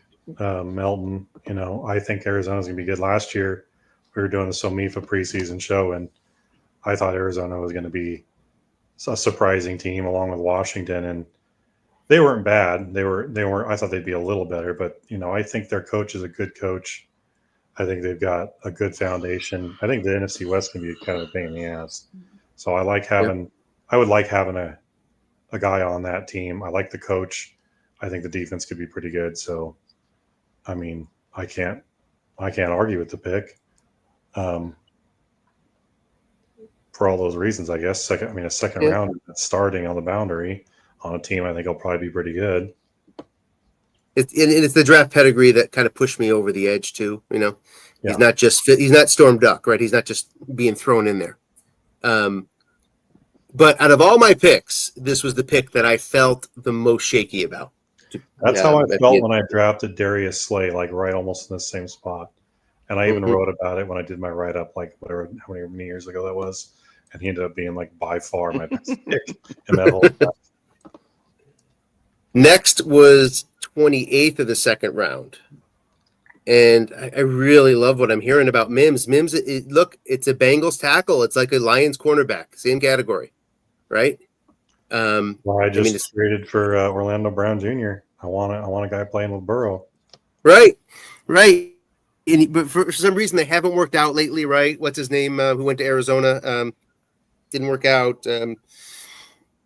There's been a litany over the last 5-10 years of high Bengals draft pick tackles that haven't worked out, and I think part of that stain rubs off on him, and part of it's well justified because he's been getting banged up.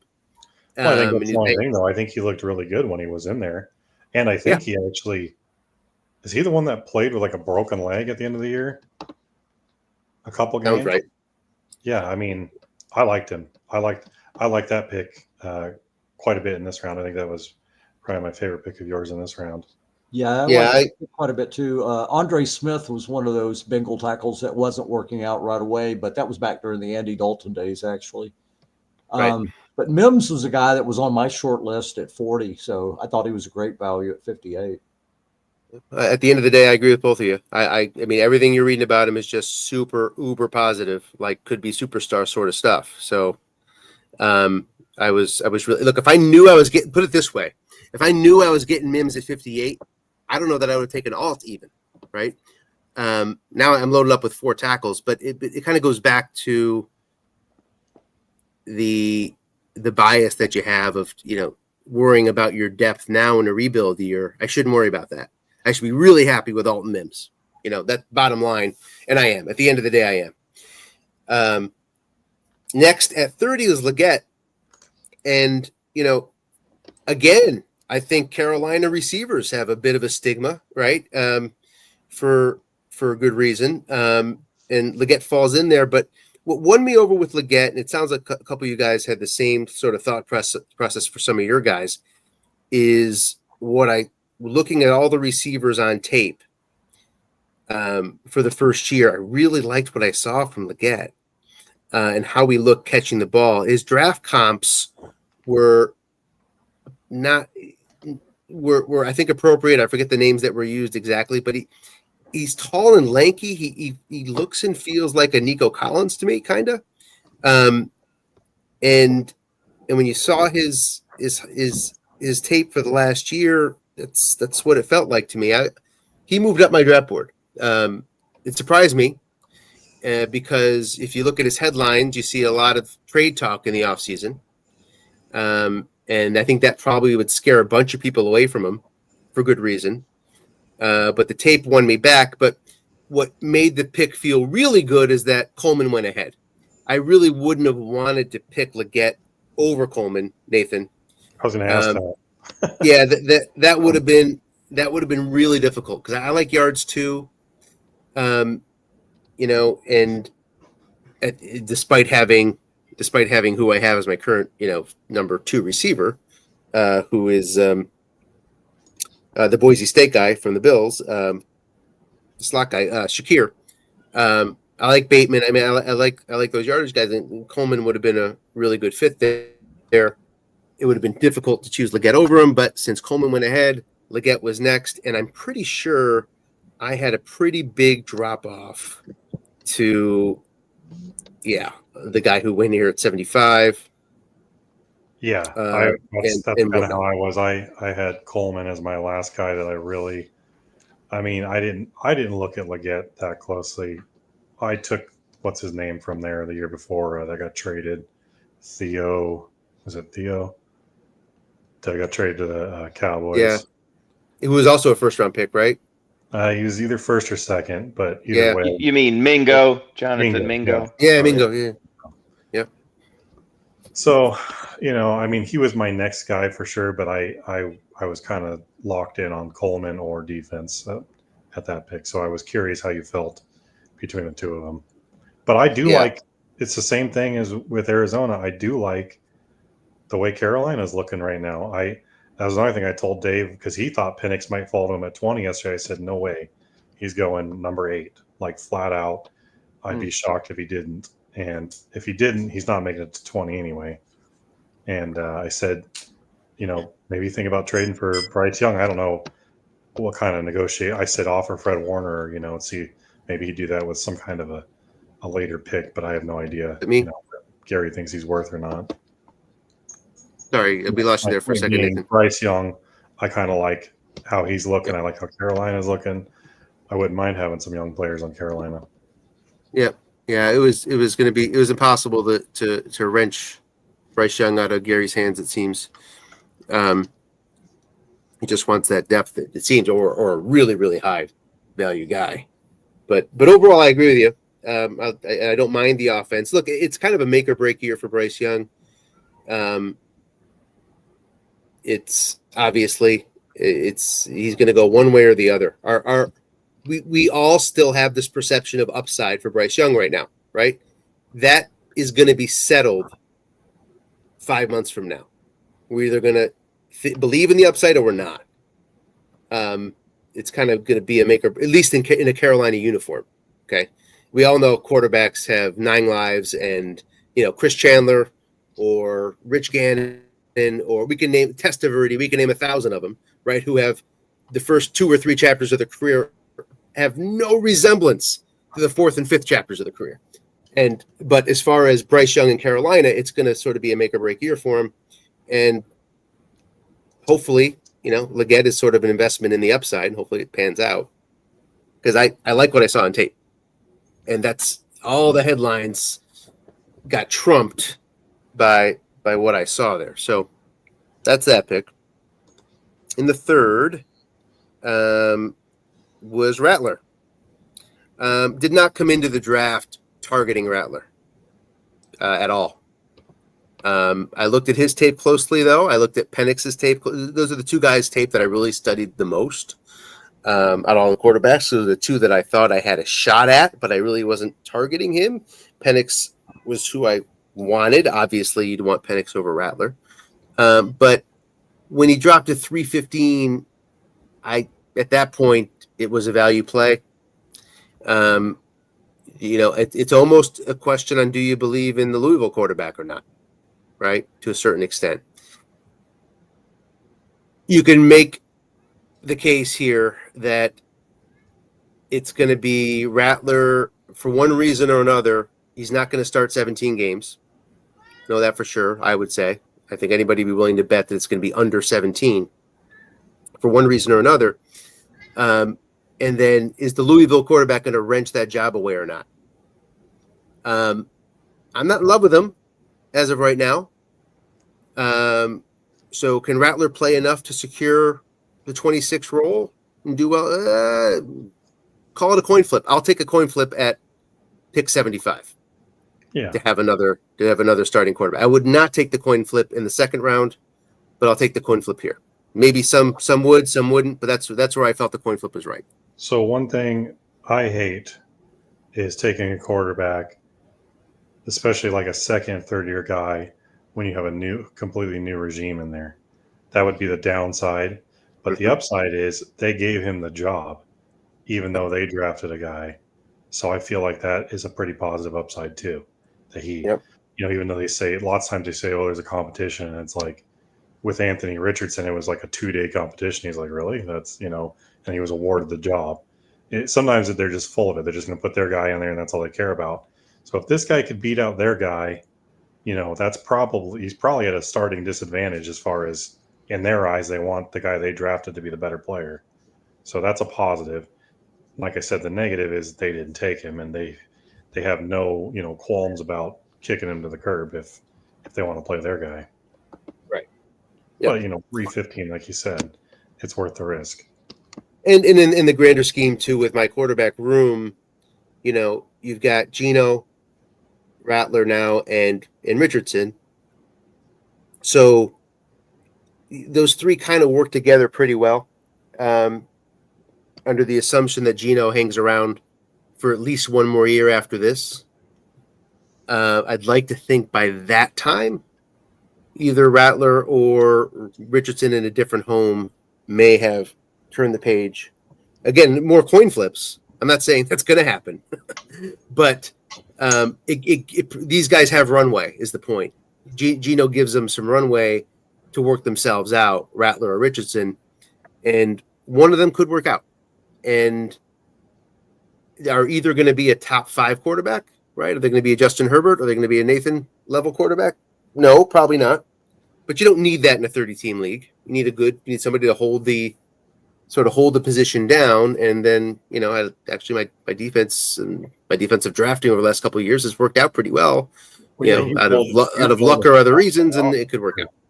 You build a great roster. So for you, that's like, I've won championships with guys like Case Keenum or like one of those last Donovan McNabb cards.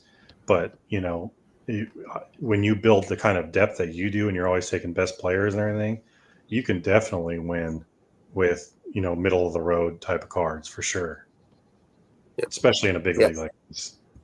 Right. Well, we saw Tannehill win a couple years ago, right? Yeah. I mean, it's nice to have a top 5 quarterback, no doubt, but you don't need it. I am with you. Next up was, I believe, Jomo. That's one of my favorite picks right there. Yeah, I was going to try to, I had a possible deal in place with Rick for Scherf, his guard, and I was messaging him asking if he was thinking he would want to do that still. And he said yes. Otherwise, I was going to try to offer a 4th and a 5th next year to come in to this round somewhere and take that guy. Yeah. I mean, right team, right place, right team. He looks good too. Yeah, it looks good. He's not just a starter. Oh, he's starting and he's on a good team. He actually looks good from what I've seen. Yeah. So he's and he's starting now. I mean, he's running with the ones. Well, he played well last year. I mean, he wasn't just like never did anything. I'm pretty sure he played pretty solid last year. I don't know that maybe he didn't get the numbers or anything, but I believe he had quite a few snaps and looked pretty good even last year. So. Yep. And Milton Williams. And the other players, I think, on his team were talking about how good of a player he is. So, everything looks good there. He was, I got a bunch of messages after drafting him saying that I was just about to take him sort of messages on the Jomo. I almost took him at 318 where I took Coker. That was one of the things I was debating. Like, I've already put a bunch into my depth. I've got guy. That was the thing I wrote in my write up too. I've got Malcolm Kuntz coming back, whether he'll be some big thing. I've got Jermaine Johnson coming back. I've got like Christian Barmore, guys that have been injured but like have a lot of talent. And then I've got like Jalen Carter, and I've got some pretty decent players. And I like a screw it. I'm just gonna take this fun piece for the year, and hopefully he's got some, upside. But he was someone I was definitely considering. And I got Milton Williams in the 5th round of the first draft I was in, and he's basically, they're painting him as the Milton sliding in, getting most of extra snaps that would have gone to Williams, or Ajomo sort of just taken over, right? And they always rotate to a certain extent on Philadelphia, and I don't know the D line that well this year to know exactly what the rotation is going to look like right now, but the point is this. The point is, the 4th and 5th round, you can get some pretty impactful guys, and in the 5th, 2 more starters were still around.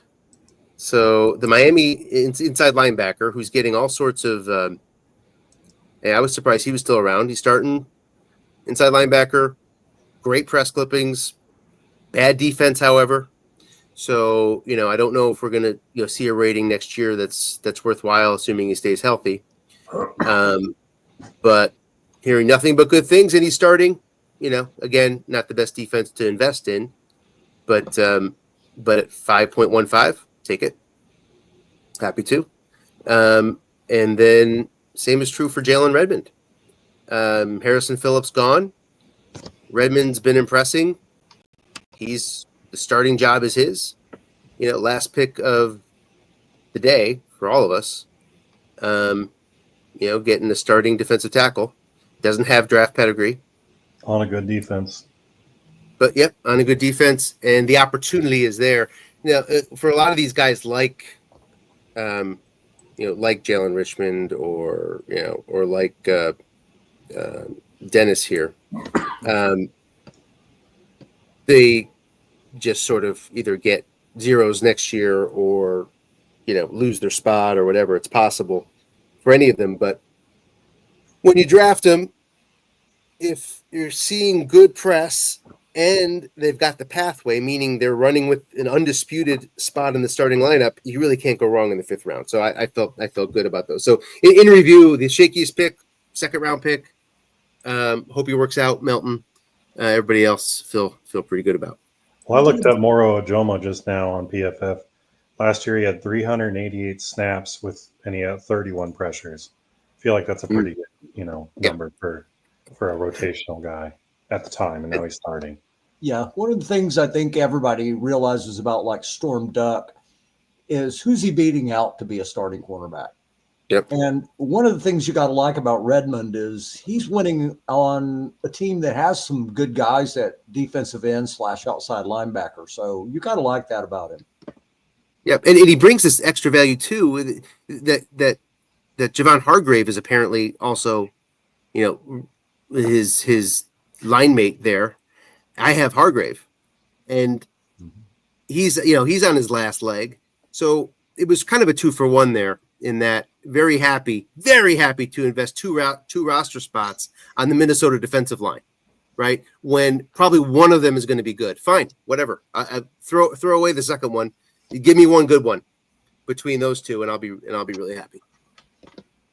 Well, they're probably going to get sack opportunities on that defense. Yep, which is rare inside, but on that guy brings it. He's my hero.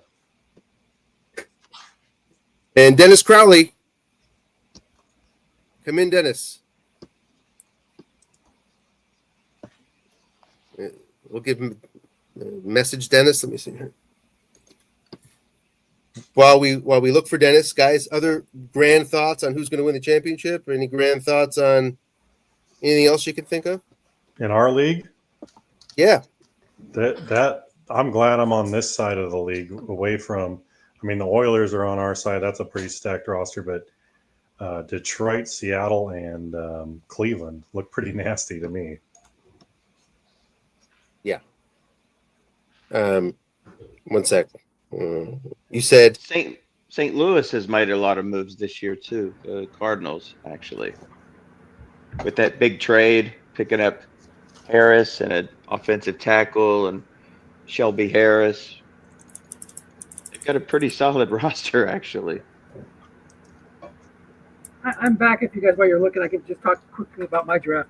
Yes. I didn't have a second. Sorry, Joseph. Didn't have a second. I picked up Ardarius to help in the first, the third, the last pick of the third. I got Cam Little, that ridiculous card. And then 2 4th-round picks, one a punter and the other one just a inside linebacker that's on the depth chart as a starter, but who knows if he'll actually stay there. He's hurt too anyway. So, and then after the draft, I finally traded for Aaron. The trade the guy yesterday. Yeah, the longest trade in history. It's gone on for what, a month now? What did you end up giving up? A second round pick next year. I think it's a little much compared to, like, I'd rather have Jaleel McLaughlin for a 5th, whatever trade that Butch got. Seems like Aaron Jones was up for trade or discussed for trade in every league I'm in.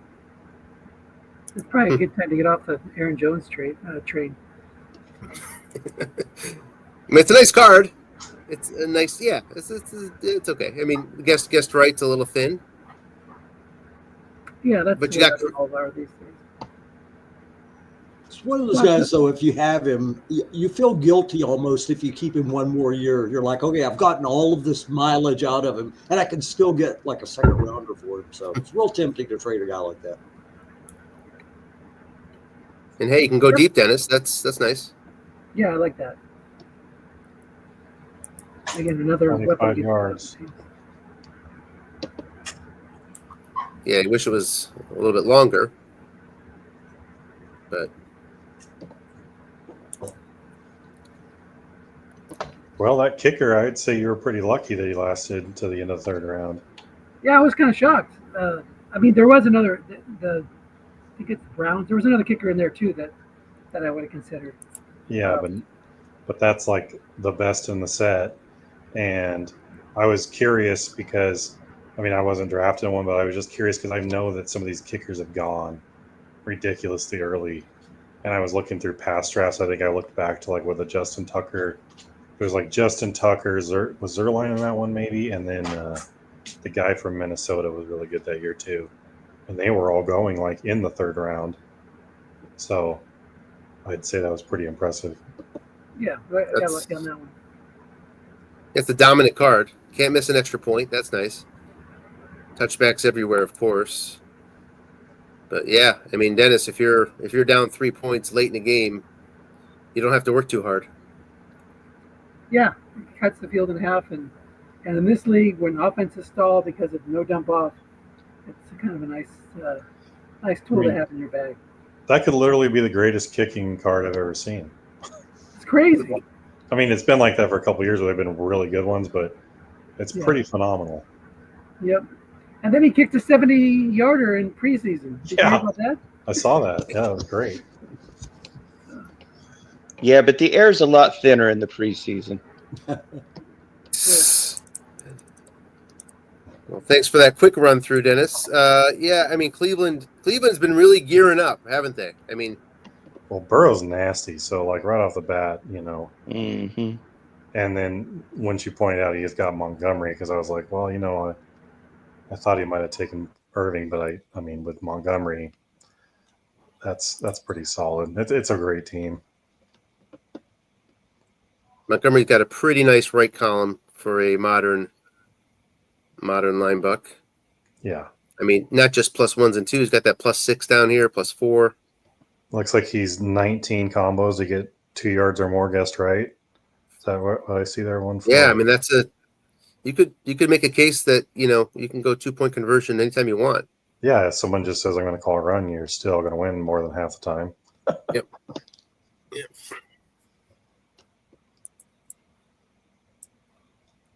And then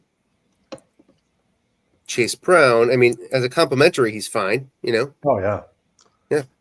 And he can run outside a little better. So, you know, a lot of coaches are good. I think he's probably one of them that they're good at managing their carries too. So, you know, and with Burrow, you're not going to be guessed right a whole lot.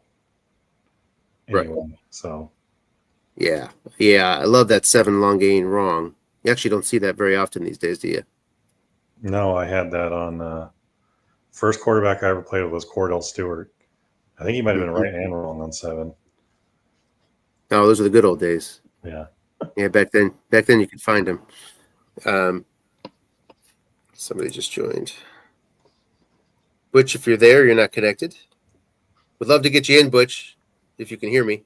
Come in with your phone if you can.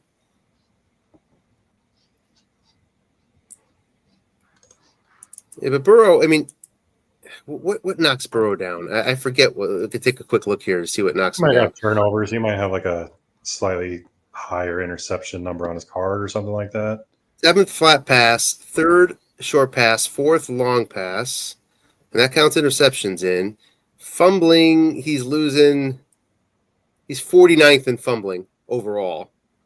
So that doesn't mean he has the 49th worst fumble. It means it also depends how many must runs are on your card. You know, that sort of thing, right? So in fact, he's going to lose 0.38 per play because of his fumble. And that it's minus 40 yards for a fumble is the assumption.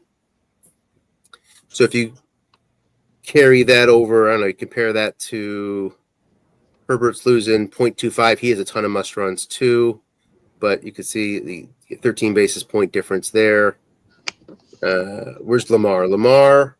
Lamar's amazing. 0.12 on fumble, despite all those must runs. He says min fumbles, and he's must running 19%. That's huge. And you weigh really heavily towards guest right, don't you? Yeah. Well, let's see. Yeah. We talked about that, right? Yeah. It's yeah. Basically, I'm using what we have, what we experience, Oh, yeah, in the league. I mean, I'm not disputing. They Yeah. people do.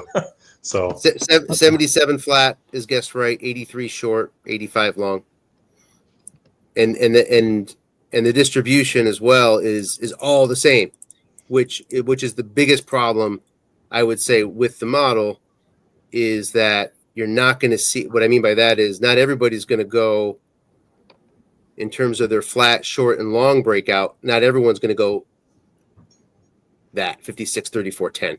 Okay. Because if you have Gary Kubiak in 1984, right, your flats are going to be way up, way up. So this is looking at everybody the same, 56, 34, 10. And well, really, it gives you something to compare off of. I was just curious Yeah. on the guest right percentage because, like someone like Aaron Rodgers with like 25 guest wrong combos or whatever the hell it was, that guy could way outperform if he was on the right team with the right coach, obviously. So, yeah, Herbert is 5, and we talked about second best long pass, best long pass. 4, let's see who's ahead of Burrow here. 4 is Jalen Hurts. Speaking of the Cardinals. Interesting, huh? 3, Daniels. 2, Josh Allen. People rip his card.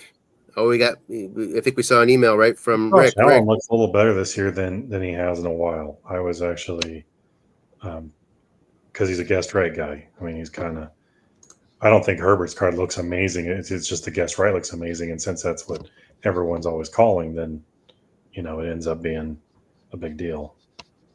Yeah, I mean, Allen and Hurts ranked, I think would be the biggest surprises, right? I would say among this top 5. Hurts to me is the one, yeah, for sure. So Allen is the 48th. He's 48th in the flats. Okay, Hurts is 11th in the flats. Allen is 4th in short. Hurts is 9 in short. Allen is 2nd in long pass. Hurts is down at 20th. So basically, what you're doing here is you're trading flat for long. Hurts, you're getting flat. Allen, you're getting deep. That's what's going on there. Now, the welcome, Butch. The other thing to think about, though, when you think about expected yards, and that's what this is looking after, expected yards is not everything, because if you really want to analyze them, you're gonna weigh it a little bit more toward what can you give me on 3rd and long, right? And then you're looking at short pass right completions. Then you're looking at must run 10 plus, right, or 9 plus maybe. And that's going to change things a little bit. And that would bring Burrow up a little bit if you're going to weigh things over to third and long, right? A little bit more, but expected yards nonetheless is a good metric. Butch, welcome. Thank you. Good to be here. If you could walk us through your draft, sir, love to hear it. I had no pick, so it was easy. I traded him away to get what's his name? The James running back. Cook and Rashid Shaheed. Oh, yeah. So I really liked, and this was before the Micah Parsons deal, but I really liked Brenton Cox. So I went ahead and got him in the third round to see. Hopefully, Micah Parsons won't hurt too much of his rotation snaps there. And the other picks I had were just filling holes. I just needed players. So, it wasn't a very exciting draft for me. Well, I like Trevin Wallace. Yeah. I'm reading really good things about Wallace in the middle there. Yeah, he's starting, so that's a good thing. I mean, I actually wanted to go with Spites, but he went right before me, so I went with the other guy and see how that works out. So, pardon my toplessness, guys, but it's hot here. So we're just watching this. I'm not running the air, so. And then the fifth, you went, couple rated DBs there. Kick returner. Yep. Yeah, like kick returner. Just filling holes. Yep. Well, I had James Cook and Rashid Shaheed. Rashid Shaheed's one of my favorite players in football right now for Strat. He's got that kind of card I love, and he's a great punt returner. So did you get any bites at all on Tua, Butch? No. Not really, and I would have needed a pick to replace him as a quarterback. So, and his and Duke has joined. Welcome, Duke. His stock is down right now too. It's like, and it could easily go up again as long as he stays healthy. Yeah, he's kind of on a downswing. That's why I thought maybe you'd get some offers and you'd end up rejecting him because I thought somebody might try to bottom fish it for him a little bit. But. Yeah, I'm worried that one day he's just not going to get up, and that's what my biggest fear is. So he has so many concussion problems that we'll see what happens. Right. He's got a good supporting cast. I mean, I'm not sold on the head coach, but the supporting cast there is great. And if they to get some smart coaching, I think they might be able to make a run. Or the coach could be canned 5-6 months from now. Yeah. You might see a completely different Miami team here in 6 months. Have you ever seen I was just gonna say, have you ever seen a team change at cornerback more than the Dolphins over the last 3 years? They went from like studs on both corners to having nothing. And he resigns with the Colts too, right? Xavier did. Duke, welcome. Don't talk about when I'm not here now. Come on. Let's hear about your draft, Duke. Well, thanks to a little tip from Nathan, I was able to parlay a first into 2 seconds and fill one more hole because I just got a patchwork team that I want to set a lofty goal of maybe 4 or 5 wins this year. That helped to fill a few holes, so I was pretty happy with the draft. So you had a bunch of second rounds, right? Yeah. And it sure ran out in a hurry after the third round, didn't it? Well, you got Still here in the second, and that obviously filled a pretty big rating hole for you. It's one I was sort of wondering about at the time, not knowing your roster inside and out, because he's playing nickel now, but the reason you take him right there is how often does a boundary corner rated 5 last into the second, right? Yeah. And that would be the reason why, but it's the perfect fit for your squad.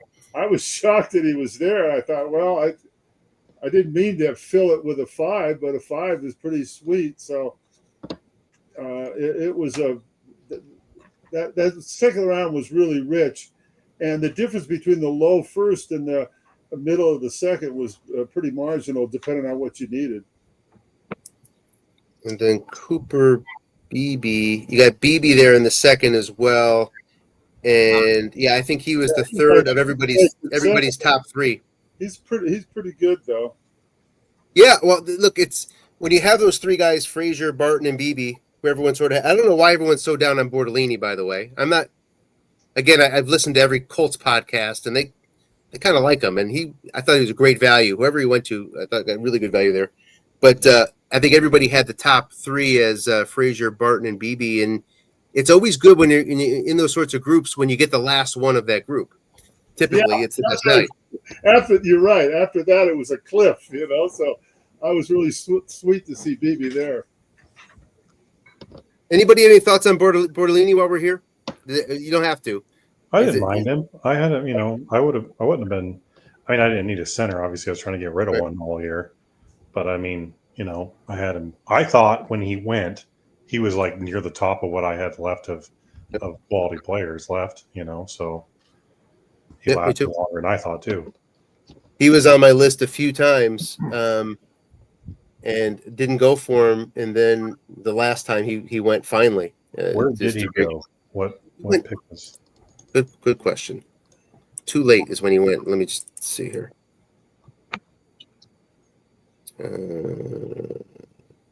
How do you spell his last name? B-A-R? B-O-R.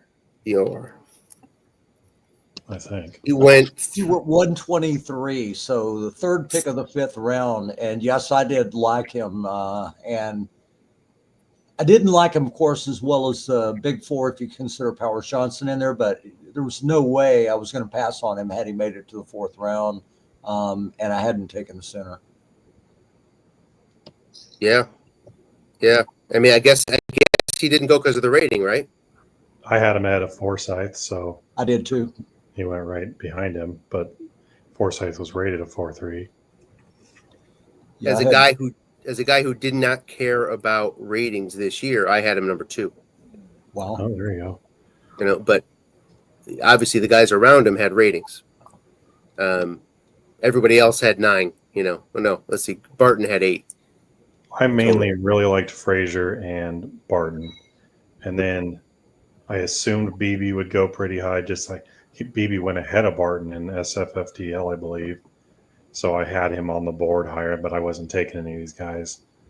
But I had Bortolini, right there probably with BB. So that's a great pick for who's that? Dale. Yeah, Dale got him at 5.3. Wow, really nice pick. I feel like this is a pretty solid deep draft, like through 5 rounds, more so than maybe I just paid better attention this year. I don't know, but more so than I've seen in a while. Felt that way to me too. Felt that way, especially compared to last year. I think you did well, Lucas, in the 5th. Nathan was great. Yeah, and even at that point, there were still players like. He took Jalen Redmond a few picks later. I was looking at him. I liked what I saw loudly, and I kind of like that he's on the Raiders, where Pete Carroll's definitely known for those sorts of situations where, like a late round guy, he'll definitely give true, competitions to guys. And I mean, even Tip Raymond here, I thought that was a nice pick by Mark for LaFleur. Back up. I mean, obviously we're still getting starters here in the 5th round. To your point, Nathan, plenty of starters went in the 5th, but even backups like Tip Raymond, I needed a tight end for Mins. It was I was between these two at the end, and then Raymond went, and that made that decision easy. But I don't remember being excited about guys at the bottom of the 5th and the decision that I had to make like this year. Yeah. Pretty... In the past, I mean, there's still guys on the board that I would pick, like that I'd be happy to throw another pick at them. Yep. But I just ran out. I was actually disappointed once I didn't have a 4th. Yeah. And of course everything changes now as we because we're going to get a full week of injuries in the NFL. And a full week of everything else you can think of. That's a positive attitude. but I agree with you that that if we ran 10 rounds today, I've got a bunch of guys who I want in the 6th right now. That can all change. That can all change in 2 weeks, but I'm with you. Duke, anything else on your somewhat sparse draft? No, I said I was just very, very pleased at what I was able to piece together. I still got a few patchwork things to do, but I'm pretty pleased. This is I haven't had to do a complete rebuild. I was telling Nathan that in 22 years, but boy, it's very close right now. It's looking thin. When you're standing on ice and you look down and you see the seals beneath your feet and through the ice, it's thin ice. Well, rolling with Cousins should be an adventure this year, I would say. Let's see. How's it look? I think he'll get 100 throws somewhere. Just don't roll an 8 deep. He might get 100 throws if he goes to the fair and plays like the carnival games. He's got some completions on there. I mean, he's got the 7 short pass. He'll have his hot streaks for sure. I'm too much of a wimp to play with a card like that unless I'm rebuilding. You guys like your defense. I like offense. Any other thoughts? But you play better defense with bad ratings than anybody, Nathan. Larry Davis was really good at that with bad ratings. The way he covered up for those, but you're right there with the best, Nathan. I overachieve with bad and I underachieve with good. So I'll just stick with bad and go offense. That's a true story. I do not coach as well, I think, when I have a good defense. That's interesting. So give me that rundown of contenders one more time. You said Cleveland. On the other side of the league alignment, I noticed that you had Cleveland, Seattle, and that Seattle team. Who coaches them? They're a monster roster. Detroit and Cleveland are in the same division, so that would be those would be some fun games. See who wins that one. Yeah, it's a pretty solid. Then the Oilers are obviously really good too, and they're on the other side. They're on the side I'm on. Me and Dave are in the same division.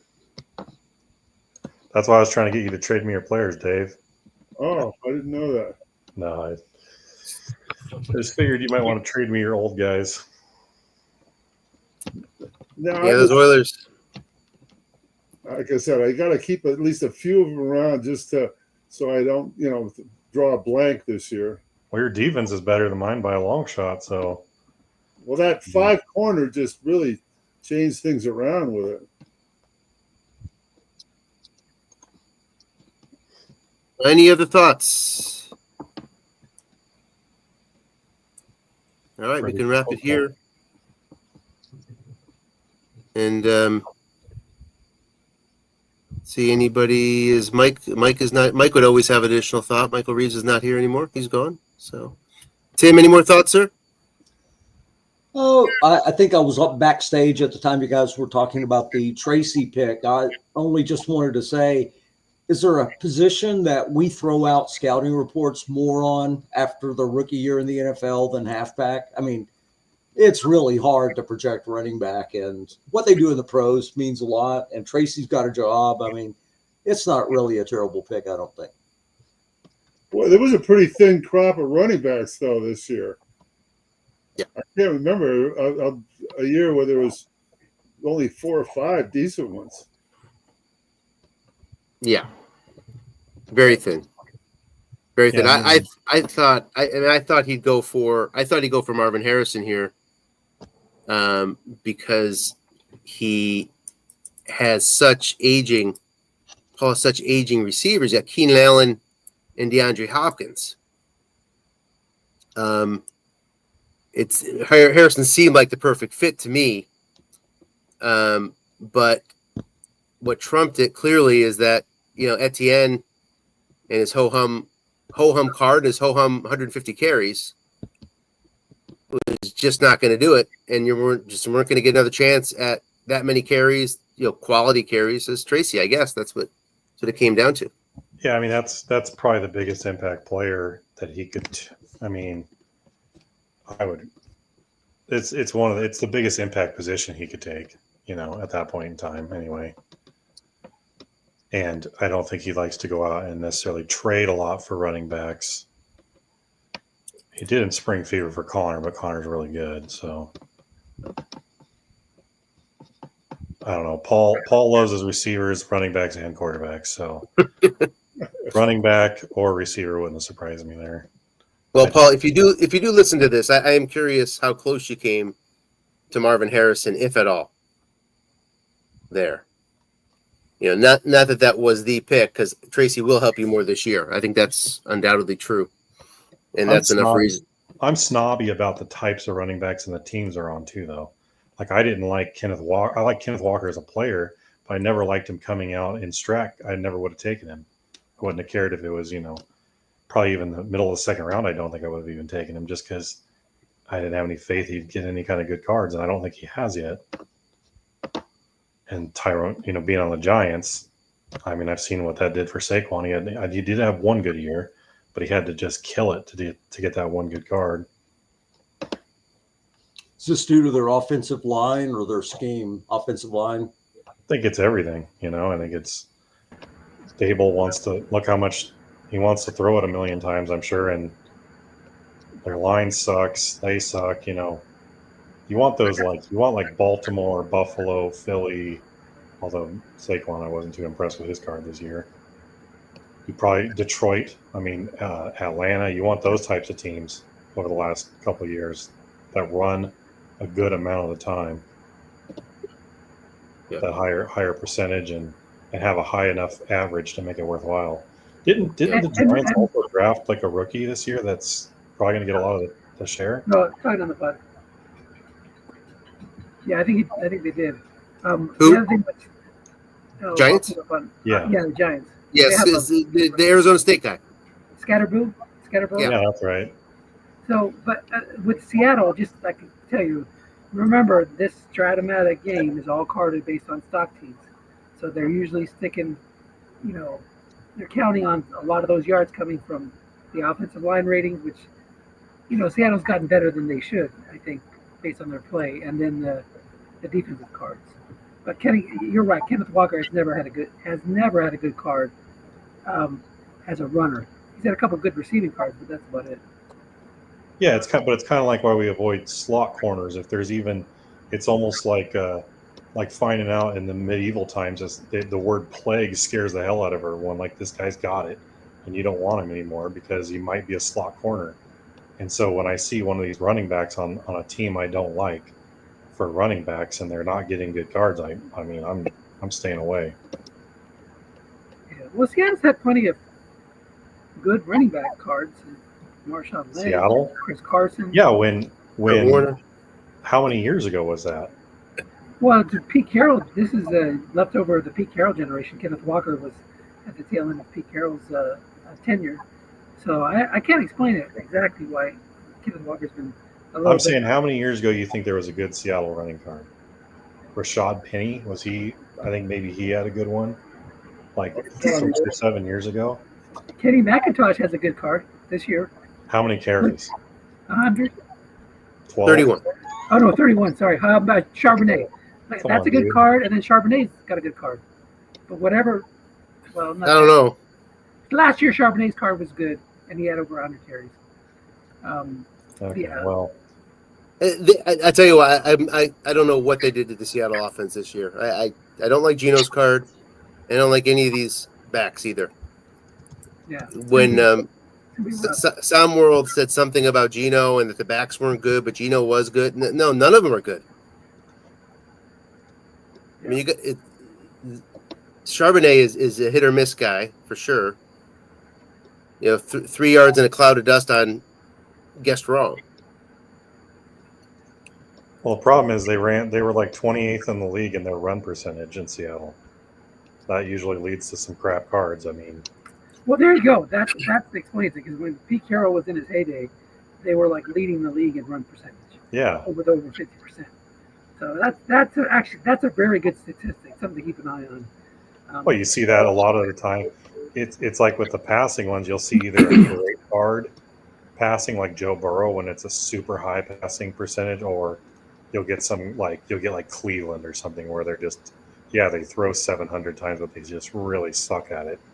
So so it's like a two-part thing, you know, like they can't just, oh yeah, they ran it, 55% of the time. They have to actually get some kind of an average, unless you're like Eddie George, then you can be at 3.7 and you'll look like an all-star. Line book George. That's right. Nathan ran the line book with Eddie George more than anybody I've ever seen. I ran him out of carries in the early second quarter against Dave Will one game. Like 25 carries. George. I don't see how Geno's card is that much better than Kirk Cousins. So, and meanwhile, the halfbacks, which we're focusing on here in this conversation, aren't good either. I don't know what. Dennis, you're going to have your work cut out for you this year in the stock league in the USFFL. I don't doubt that you can do it. That's for sure, because you do it every year. But they've given you a challenge this year. Did you guys ever hear my story of my interview with the greatest running back of all time? Walter Payton? No, Jim Brown. Oh, okay. I interviewed Jim Brown back in the 80s. And it was when I had a radio show. And before he answered the question, he said it was one of the best questions he'd ever been asked. And I watched, you guys are too young to have seen Jim Brown in his prime in the 50s. I watched him full games. And these announcers, which were not the greatest, would say, now there's old Jim Brown faking, psyching the team out, looking like he's hurt, getting up, and now he's going to run 30 yards in the next play. I said, Jim, was that what you were doing? I never bought what the announcers were saying. Were you really trying to psych them up by getting up so slow? He said, Dave, let me tell you, the fields we played on were so dirty and muddy that I knew I might have to handle the ball in the next carry, so I got up without touching my hands to the turf. Now, I might be the only one that knows that, but that was Jim Brown telling me why he got up so slow and why he was not trying to do some psych job on the defense. Very cool. Good story. It was it's a highlight of my career. All right, so your job is to get a hold of Kenneth Walker and ask him why his Stratomatic cards are so terrible. Okay, I'll ask him. Okay, perfect.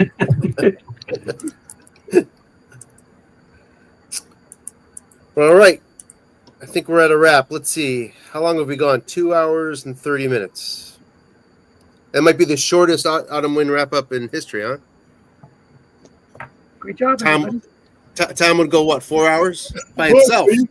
Are you going to say anything, Butch? Me? No, I'm not going to say anything. I had no pick. He did it. I want to hear from the great Butch. Great Butch. He traded for all his players. One thing He I'm did going to good. say about the Seattle defense or Seattle running backs in the heyday, they had a great defense, so they could run the ball. Now they find themselves behind a lot, and it makes it a little bit harder, I think. So that's just my thoughts anyway. But, I'm an offensive guy. If you look at my defense, I got more zeros than a box of Cheerios. So we'll see how that works out. I had to listen to Tim talk about how he's got his third 5 corner. This is my first year in 4 years starting a 4 at both corner spots. Had at least 1-0 every year for like 3 or 4 years. I got good safeties. My corners are going to be bad. So we'll see how it goes. But I was talking to Claude today, and he said, well, you just got to win 45-40. That's what I try to do. So we'll see how it works out. Dennis gave Tom some advice last year in Somifa, and it helped him win the championship. Yeah. During the Somifa. Do you remember that, Dennis? I can't remember. What did I tell him? You told him you got to try to outscore him. Oh, yeah. That's brilliant, Dennis. That's the way to do it. He did it, though. Every, I think every think game if you- I've outscored my opponent, I've won. exactly. I think if you look at your statistics, if you can put up more points than the other guy at the end of the game, you're in good shape. Yeah. We should pat ourselves on the back that we both liked Washington last year. And they had a heck of a year. I'm sure. You think Daniels will have as good a year or better this year? I mean, he'll have a good year. I don't know if he'll have a better year. I don't remember what the stats They're not really helping him a lot, you know. I don't know. They got him Tunsil at tackle. They moved Coleman inside, who was a decent player, and they went and got. I mean, Dio was always hurt, but they've got him. I don't know who's their running back. I think they've got a rookie. Austin Eckler is their. Yeah, but I think they have a rookie. I think that's why they shipped off Robinson. Yeah, they got a guy named Bill Krosky, something or other. What's his Krusty name? Brown. Koji. Yeah, he's gonna be good. I like the coach, and they got a good quarterback and they got a good coach. I feel pretty good about it usually. Yeah, they're a fun team to watch. I read somewhere they're the oldest team in the league. Interestingly, which just tells you, when you have a quarterback who's a rookie on a rookie contract, that you can just go out there and sign a bunch of vets. Yeah, you can afford it. Yep, you can bring them in. And they're not even allowed to redo the contract of the quarterback, I don't think, until whatever the final year or the year before. Right. So they have the sheen of sort of nouveau riche, coming out of nowhere, and all of a sudden they're this new flashy team. But the fact is, you got Bobby Wagner on there. You got Tunsil, you got Eckler, you got these vets all over the place on the team. So that means something for sure in terms of the prospects. Are they going to be better than last year? Like we talked about before, they were one hell of a lucky team last year. I mean, they were converting fourth downs every which way, penalties, ungodly fourth down conversion percentage. They kept them in games, the Hail Mary that we all remember. But so I mean, I doubt that it's going to fall that way again for them. But they should still be a playoff team, and if you're in the playoffs, anything can happen. They're not a team that you're like, oh boy, I'm glad we get to play Washington. Right. Like I mean, people were acting shocked that Detroit lost to them, and I wasn't, only because I knew Detroit. They were on their 15th string defensive players. Yes. You know what I mean? Yeah. How are you supposed to win? I don't even know how they got that far. One thing about Washington, they did win a lot of close games, but you remember just a couple of years ago, the Vikings were the team that were having a great record in real close games, and they end up being a good team following that. So, I think the team can grow and gain confidence from that. And I think it's, it has a lot of times your wins and losses have a lot more to do with your overall team strength than sometimes what the point differential shows. So I do like Washington, and I do think they're a real team, even though they may not win as many close games percentage wise. I mean, it doesn't hurt them that Dallas is, perception anyway, down. Giants' perception is, not there yet. And they got the Eagles to worry about, and be interesting to see. It's not a strong division outside of Philadelphia and Washington for sure. If Dallas indeed falls off, at least this year. Hey, I'm just hoping, I'm sure Tim is too, that I don't mind the defense sucking. If Dak can sling it around and have some good numbers, I've got him in a league and you've got him in this one. That'll be good for us. Right. Yeah, it's not Dak I'm worried about, of course. He's a fairly reliable quarterback. He's had a couple of off years and, of course, the injuries, but he's really not the guy I'm worried about. Their defense is going to be iffy, possibly, if they don't get pressure.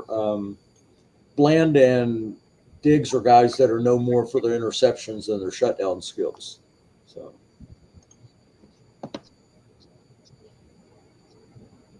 Yeah, Javonte Williams running the ball.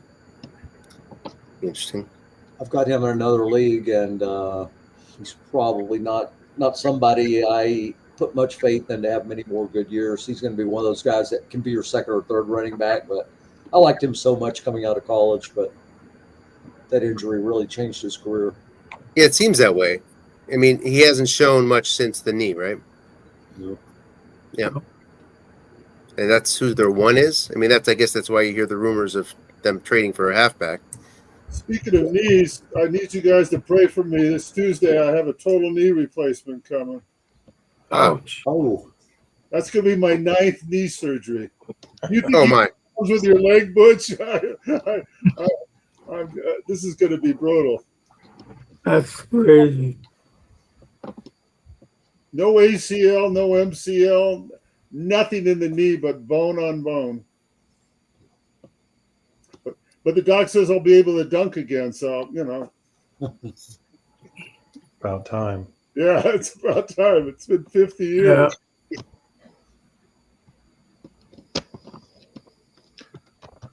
All right. Anything else? All right. Let's wrap it. Thanks, guys. Thanks. All right. Take care, Good guys. luck this year. Appreciate it. You guys during the year. All right. Thanks for joining, everybody. We'll try to broadcast some regular season games this year if we can, by the way. Did you set this up, Anthony? Yep. Oh, this is great. This is really cool. Yeah. And thanks for inviting me, Dennis. Anthony forgot all about me. No, I put it on the general board, Duke. It's right up there. I It's up there was for everybody busy to see. today. I just got back in the saddle. Well, we'll see you. We'll see you during the regular season, Duke. Good luck this year. Okay, thanks. See you. All right, thanks, everybody.